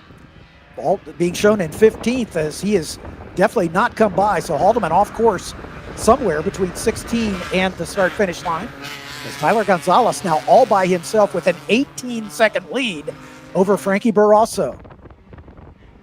This is very reminiscent of what we saw in the qualifying race last night,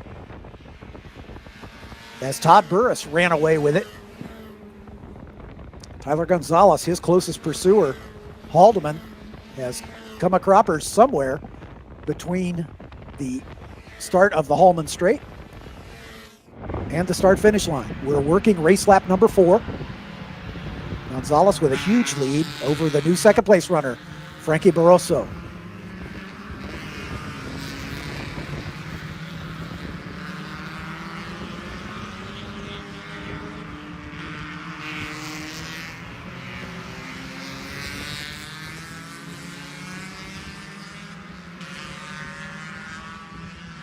There's a pretty big gap behind behind Rafe Abdullahi in the 5th place spot, about 3 seconds back to Julian DaCosta. DaCosta running at the front in the early going, dropped back to 6th spot. He's now in recovery mode. Don Raudat, Nick Leverone right with him.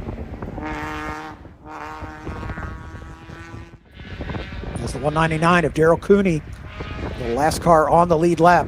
Chris Clark did not take the start in the 109. Chris Haldeman, the first retiree, being shown in 32nd position.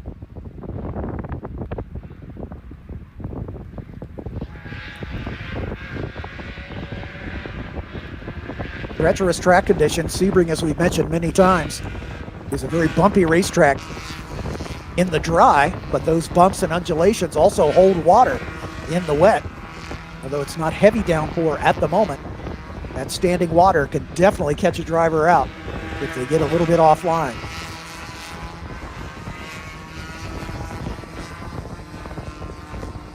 Here comes our leader, Tyler Gonzalez. He resets fast lap of the race at a 2:57.7 as we wait for Frankie Barroso.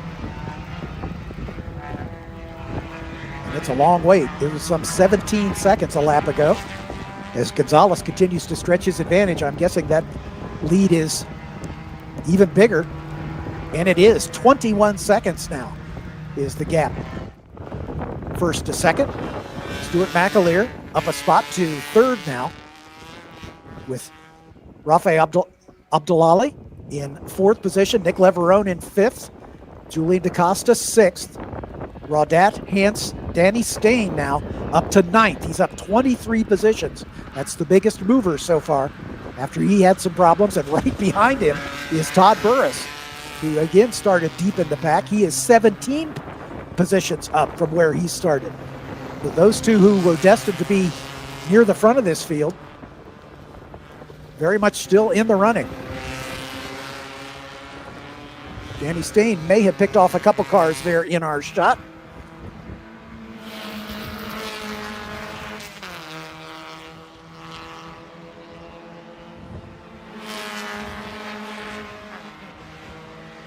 As we can see the field working its way through Big Bend at turn 6, heading for the walkover bridge just before the hairpin.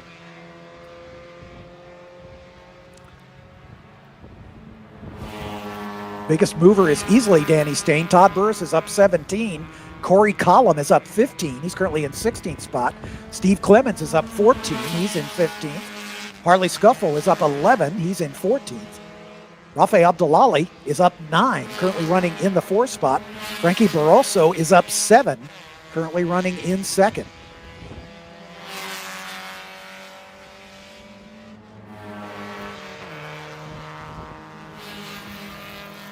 Tyler Gonzalez has checked out big time here.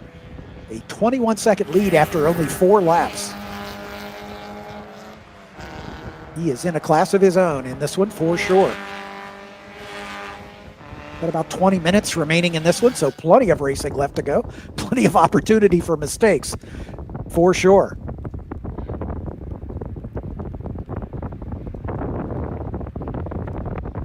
Here comes the second place car. Frankie Barroso in the 48 just now, coming into turn 16, taking a very wide line. A little bit further back, Stuart McAleer, and then a good battle between Abdullahi and Leverone. A little gap back to DaCosta, Raudat, and Hance running nose to tail, 1, 2, and 3. Meanwhile, Tyler Gonzalez, imperious out in front.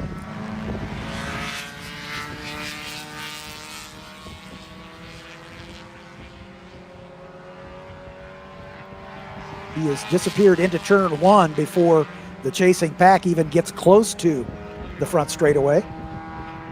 Tyler Gonzalez all the way up to turn 3. As Barroso comes by, then McAleer. No change in the order. And a little bit of a gap back to Abdullali, and he is side by side with Nick Leverone. Leverone had a nose in front. As they were side by side coming across the line, they're still side by side coming into turn 1.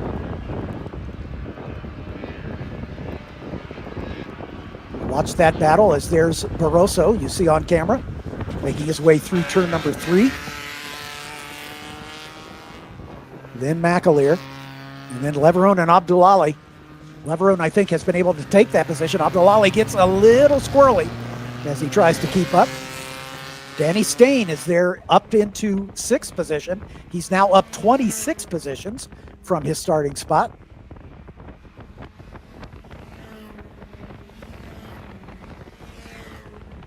Out of turn 5.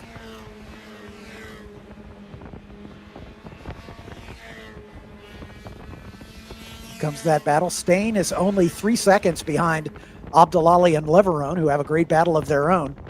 So we'll keep an eye on his progress.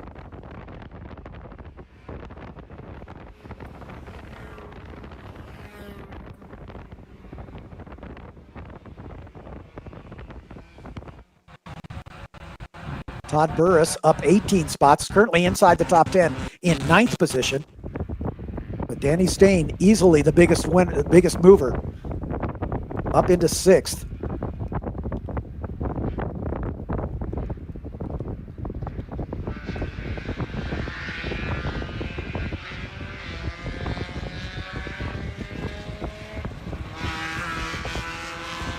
As our leader, Tyler Gonzalez, catching the back of the pack, as he'll have lap traffic the rest of the way.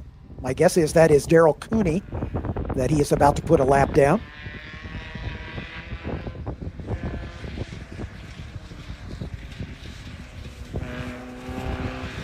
And another lapped car, that's Cooney in the 199. It may have been Noah Harmon's, it may Dan Kite perhaps, not sure. Anyways, our leader going to have traffic to contend with the rest of the way. Yes, we've got about 17 minutes left, not quite to half distance in this 30-minute race. Tyler Gonzalez, all by himself.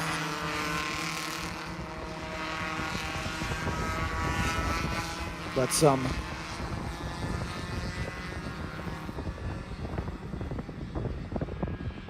trouble brewing perhaps for Noah Harmon as he's in the pits in the number 99. Was running as high as 5th before his problems. Barroso by 26 seconds adrift, then Stuart McAleer. There's Nick Leverone. Excuse me, that's Rafael Abdullali. Then Danny Stain is up to 5th now. Todd Burris up to 6th. There's Stain going through your shot. As they come up into turn 3. This is Barroso. Into that 3rd turn. In the lapped car. I think that's the 199 of Daryl Cooney. Danny Stain just behind him.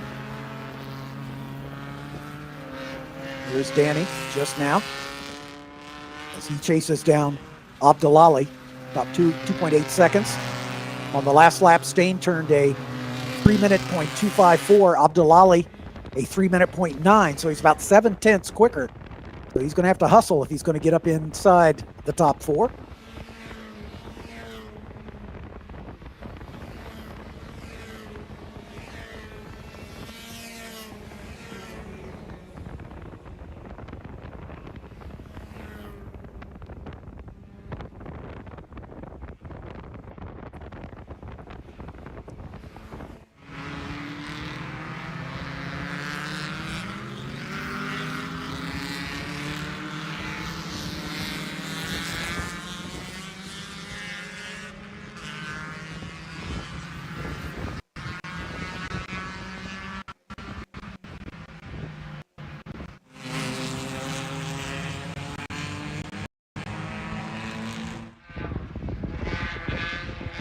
As we turn our attention back to the leader, Tyler Gonzalez. He's not only in a different zip code, he's in a different state. As Gonzalez with a 26-second lead the last time across the line. And as he continues to set sub 3-minute laps, the quickest lap so far, a 2:57.7. Nobody else lapping under 3 minutes in the current situation. As we are working race lap number 7 with about 14 minutes left into the second half here.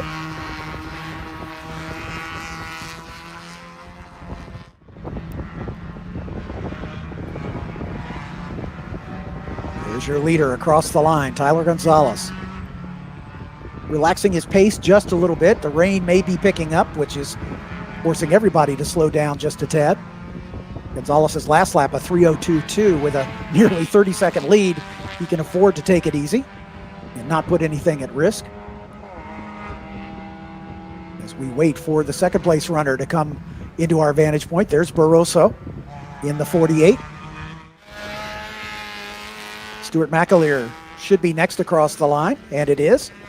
Abdullahi right behind him. Danny Stain sets his personal best at a 2:58.9.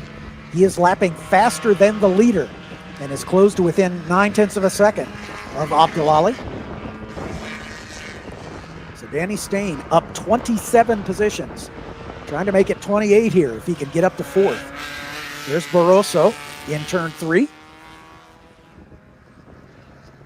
Then McAleer, Abdullahi, and Stain right there. That 3-car battle. Exiting turn 3 into turn 5. Here they come.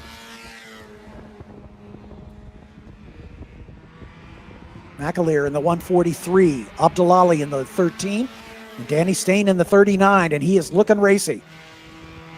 Stain stays right in the draft here as they work their way through turn 6. I would not be surprised if he pops out and tries to make a move into the hairpin turn. Big gap back to Todd Burris in the 56. Almost 9 seconds between this battle we've been following and the 6th place runner. Through the hairpin they go as they work their way through Fangio and head toward turn 10.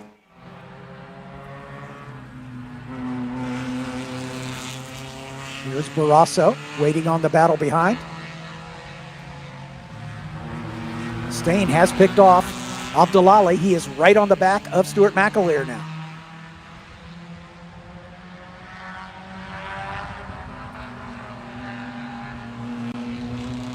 Todd Burris just behind him, John Raudet. DaCosta, Leverone, and Hance, your top 10.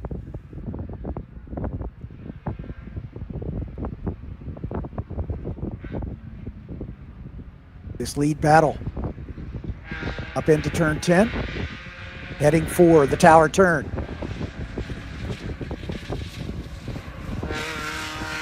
There's Barroso, I believe, and then here comes this 3-car gaggle that we've been following. McAleer holding off Danny Stain for the moment. Abdullahi not letting them get away. He is right there in contact as they head down the Allman Straight. Counting down to just under 11 minutes remaining. Great racing from behind. Todd Burris up 21 spots. Danny Stain up now 28 as he's moved up into 4th spot, just 1 step off the podium.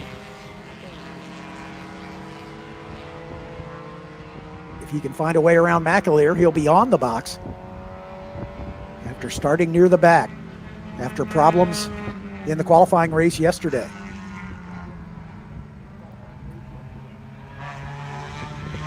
We're also with a 9-second lead over Stuart McAleer. As that battle comes into turn 1, that's Danny Stain on the outside. Going to try to ride the rim. He stays there through turn number 1. Stain going for that 3rd spot. He and Stuart McAleer side by side as they exit turn 3.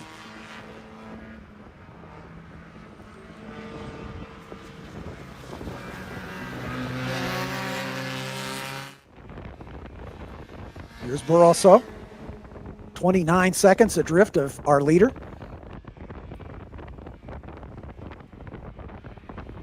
Looks like Abdullali has been able to get back around Danny Stain to retake fourth spot.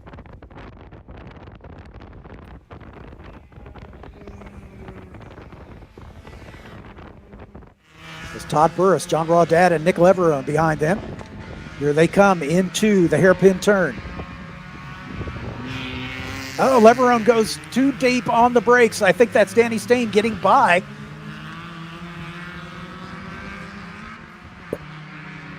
Or McAleer, excuse me, too late on the brakes. Stain getting by. I think Abdullali's in third now. So we'll sort it as they come back into our view. Here they come into turn number 10. And yes, Stain has taken over that third spot. Then Abdullali.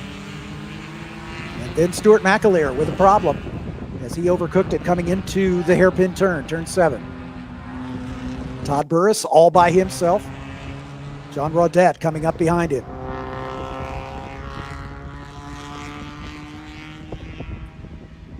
Eight and a half minutes remaining in this one. We're also in second spot. Then it's a 9-second gap, maybe a little less. Danny Stain and Rafe Abdullali.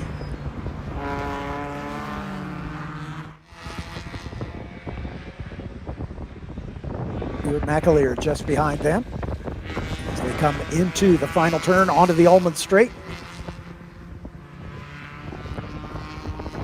Stuart McAleer dropping from third back to fifth after that little miscue coming out of the hairpin turn.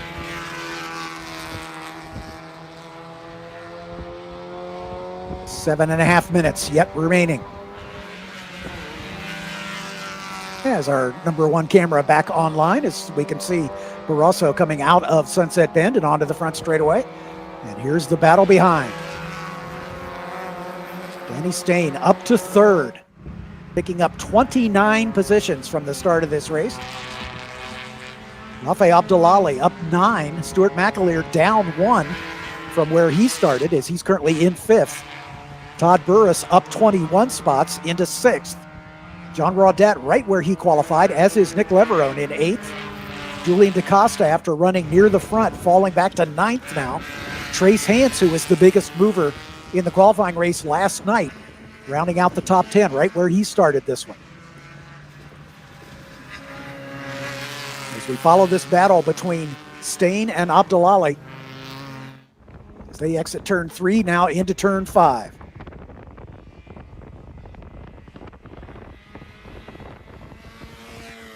You can see the wipers slapping on these cars as they definitely have some rain. Oh, and going a little wide is Todd Burris into the grass, kicking up some spray, bringing a little mud onto the racetrack. But he's been able to continue. And then right behind him, John Rawdad and Nick Leverone working their way through that puddle.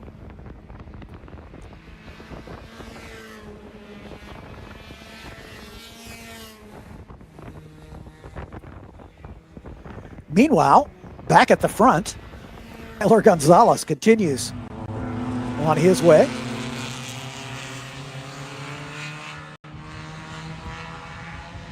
As we watch this third place battle coming into the tower turn.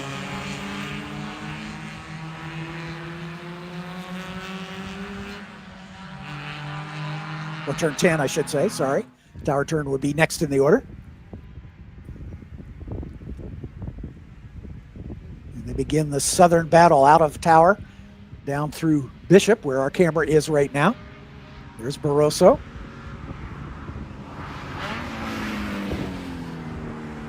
Stain has really opened up a gap here.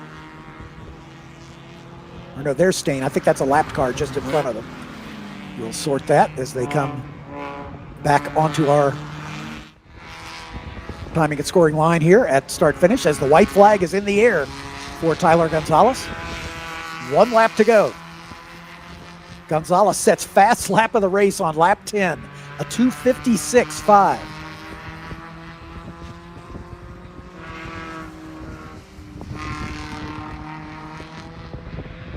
Frankie Barroso almost 30 seconds. In fact, it probably is over 30 seconds. We're still waiting on him to make his way under the bridge. There he is just now coming onto the front straightaway. Barroso up 7 spots. Tyler Gonzalez started this race on the pole, and he has never been headed. But Danny Stain up 29 positions across the line in 3rd. Then Abdullahi in 4th, up 9 spots. There's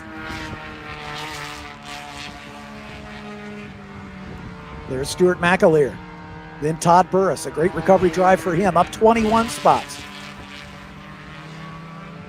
34 seconds the lead between Tyler Gonzalez and Frankie Barroso. Talk about bringing a gun to a knife fight. Gonzalez has been dominant here.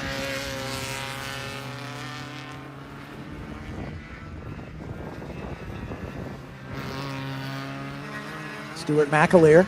Right behind him is Todd Burris, who had that little off-course excursion to turn 5 a lap ago in the orange number 56. Here comes the Leverone-Raudat battle. Not far behind them is Julian DaCosta, who was among the leaders.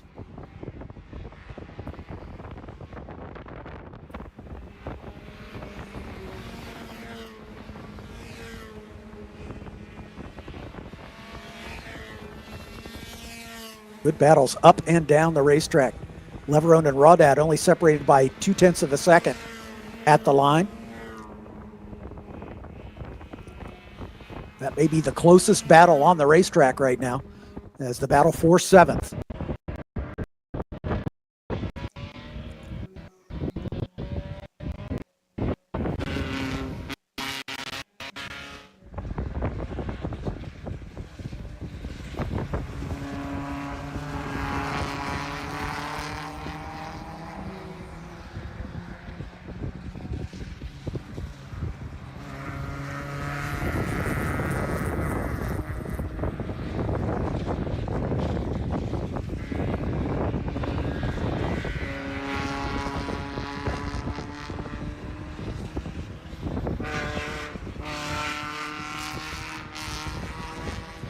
Checkered flag is in the air, and Tyler Gonzalez takes the win in commanding fashion. There's Gonzalez across the line. Frankie Barroso in the 48. 33 seconds or more behind, as we've got a couple lapped cars coming across the stripe as we wait for Barroso to make the margin of victory official.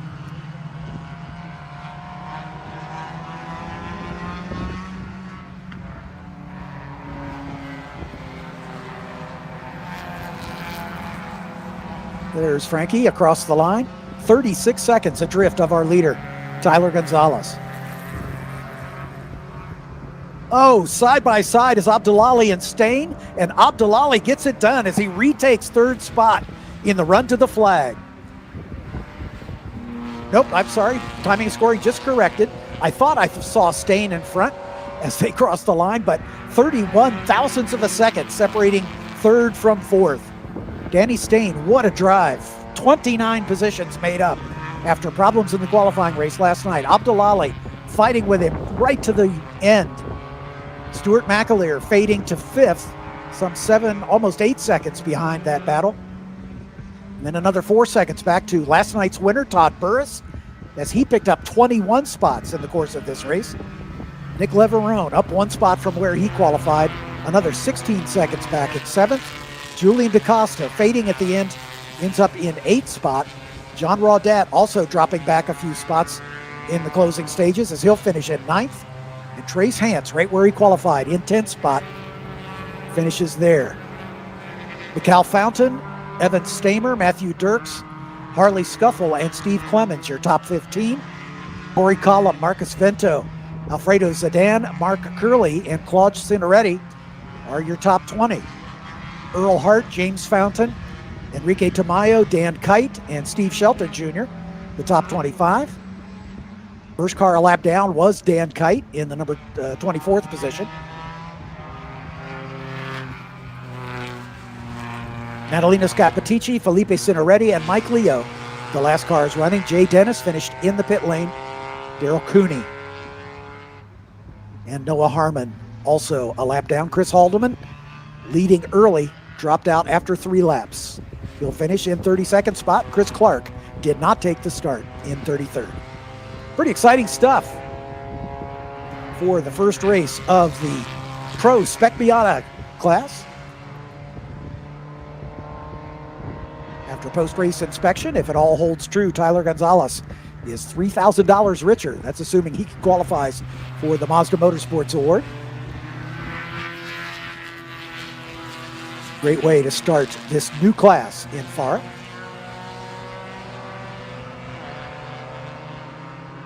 Still waiting on the rest of the field to make its way as they're well spread out around this 3.6 mile 17 turn circuit here at Sebring.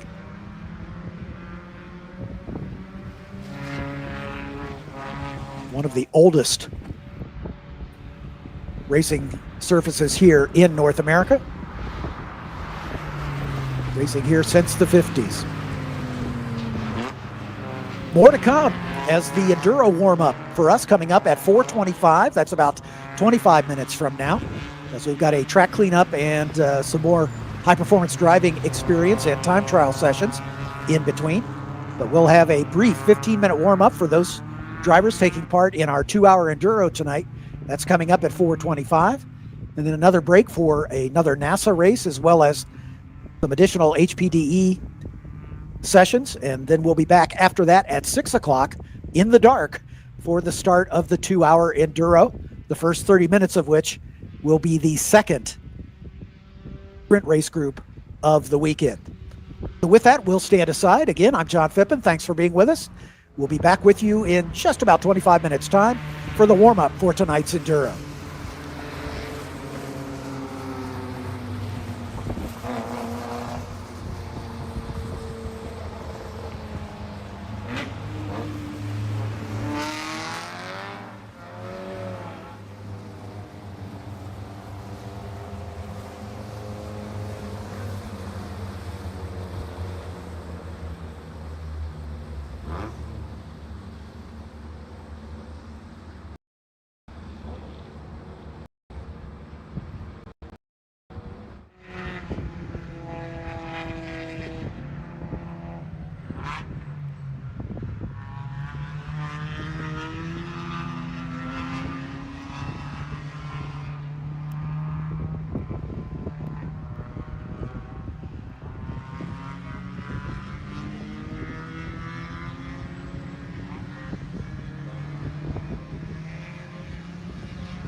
Welcome back to a brief 15-minute warm-up for the cars taking part in the Enduro starting at 6 o'clock tonight.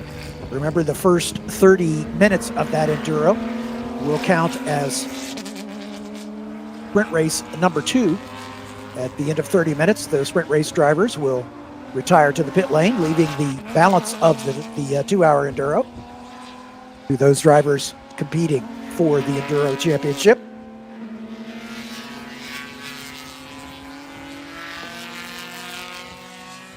And these drivers making their way out on track. This warm-up is optional, of course, so I don't know that we'll have the full field out. But as the weather conditions continue to worsen, for want of a better term, as the little respite we had in the storm front that's swirling over the state of Florida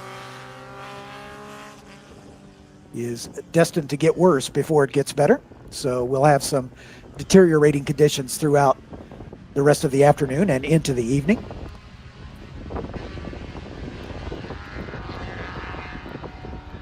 Once again, if you're just joining us, my name's John Phippen. I'm filling in for Greg Kramer this weekend, who is away. Happy to have you with us for the finale for the 2023 FARA Championships. This is the Race of Champions here at Sebring. Once again, as always, we'd like to thank the partners that help make the racing possible. The Race Tailor, Pilsen, Southern Golf Carts, Hankook, Colosso, Rowe Motor Oil, Fisk Wheels, and the Chicago Atlantic Group. All part of the partners that make the racing possible throughout the season here at FARA. Looking forward to an exciting 2024 championship with the addition of the new FARA Pro Spec Miata Cup, which we saw race here just a few minutes ago. And the FARA Formula Championship will be part of the racing, as drivers will have a chance to ply their trade in an open wheel car, the Ligier JS F4, FIA certified F4 machine with the Honda K20 power plant.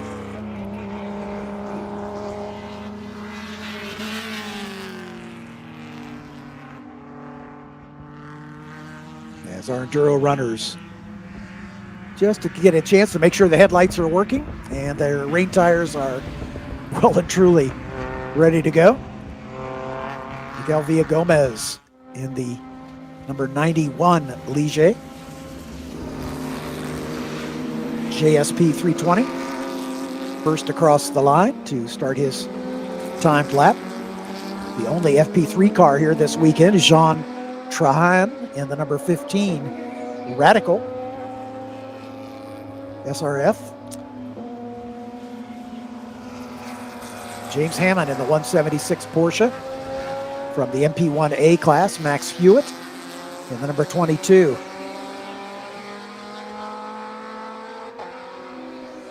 Toyota 86 Cup car. Mark Calzaretta in the 171. Rodrigo Cohen in the 973. Scott Vanacore in the 59. Adolfo Rossi in the 60. Sophia Basler in the 132. Farhan Siddiq in the 95 have all come out to play. Donald Spaeth in the 36. A couple of classes still in play as far as the season-ending championships go.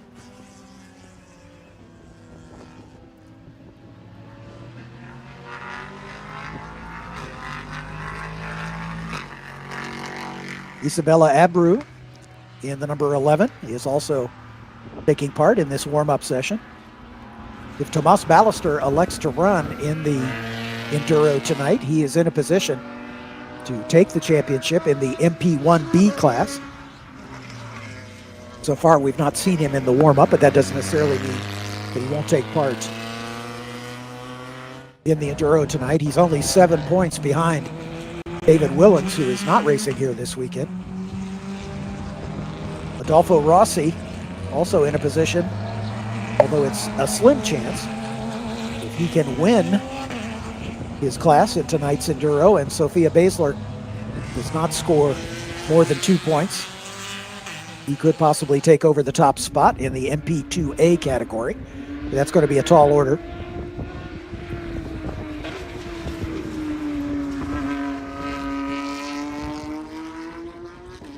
Really, those are the only two classes where the championship may still be in play as we enter this final enduro race of the 2023 season.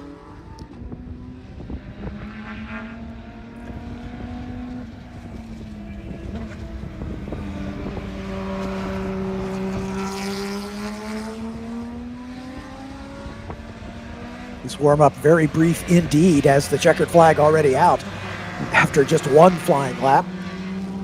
So again, it's just an opportunity for these drivers to make sure they've got the headlights working and the rain tires working, and that the cockpit is well sealed so that they don't get damp over the course of this 2-hour enduro. Normally enduros are 90 minutes in the FARA weekends, but 2 hours the order of the day tonight. Should be a challenge for these drivers as, again, with the threat of the weather conditions worsening, it will be a very damp Sebring for those 2 hours in full darkness, as they don't take the green until 6 o'clock.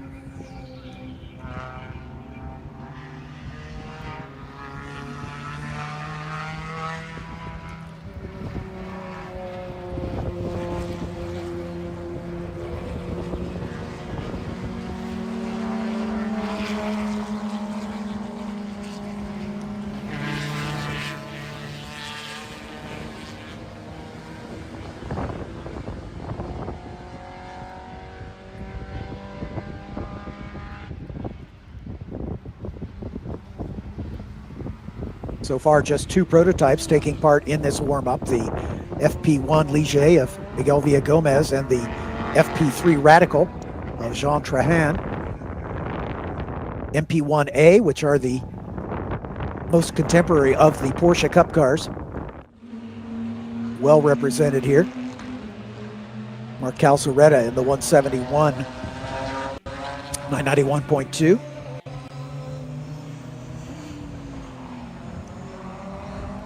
Couple M3B cars with Max Hewitt in that number 22 Toyota GR86 Cup. Baran Sadiq in the number 95 MX5 Cup Miata from the same class.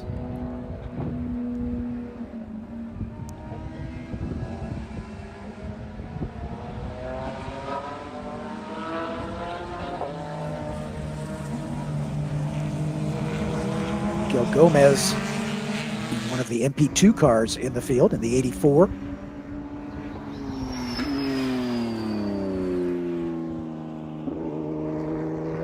Adolfo Rossi, as we mentioned, in a position to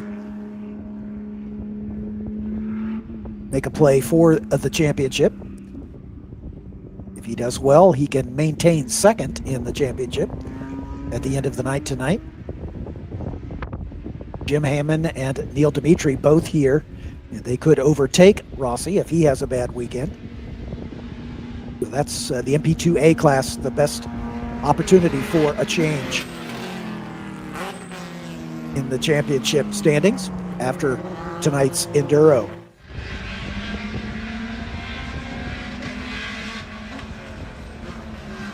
So although these times are not particularly significant, Villagomez quickest with a 2:39.9. Mark Calzaretta in the 171, about 3.5 seconds back after just a single lap. Jean Trahan another 4 seconds behind Calzaretta. Max Hewitt another 9 seconds off Trahan's pace. James Hammond, Manuel Gomez, Thomas Ballister, Baran Sadiq, Adolfo Rossi, Brandon Gardner, Scott Vanacore, Sophia Basler, Rodrigo Cohen, Isabella Abreu, and Donald Spaeth. The 15 cars that took part. We'll probably see more than that when the green flag flies at 6 o'clock tonight. Again, the first 30 minutes will be sprint race number 2 for the weekend for the FARA competitors. And then the balance of the hour and a half will take the Enduro right up until 8 o'clock tonight. We'll step aside once again after this brief warm-up for our friends at NASA as their second race group of the day, about ready to get underway. And then we'll have a couple HPDE sessions, and then we'll be back with you at 6 for the start of the 2-hour Enduro into the night here at Sebring International. I'm John Phippen. Thanks for being with us. We'll see you in about an hour and a half.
Good evening. As the novel once said, it was a dark and stormy night. And here at Sebring, that's the case. You can see from the pictures, we have sideways rain and a lot of it. And discretion being the better part of valor, the race director has elected to cancel tonight's Enduro. So I'm sorry to say, we will not be racing tonight, starting at 6 o'clock, as we had hoped to. That decision was just made moments ago by the race directing team. The schedule for tomorrow is in flux. It will change from what was originally posted. So we believe the Enduro will happen sometime during the day tomorrow, where the weather is destined to improve, but that's just conjecture on my part, above my pay grade, sadly. So we will alert you to that schedule just as soon as we have it. We know that the track will go hot tomorrow morning at 8 a.m. with a couple of our NASA sessions, and the balance of the day is still in flux. So we apologize for those of you who have waited all day to race in the Enduro tonight, but unfortunately the conditions are just too dodgy, and the race director has made the decision to cancel that race. So tomorrow will be another day. The weather is scheduled to improve, so we'll keep our fingers crossed that we'll get the full day of racing in tomorrow as well. So with that, this is John Phippen saying good night from Sebring, and we'll see you in the morning. Thanks for being with us.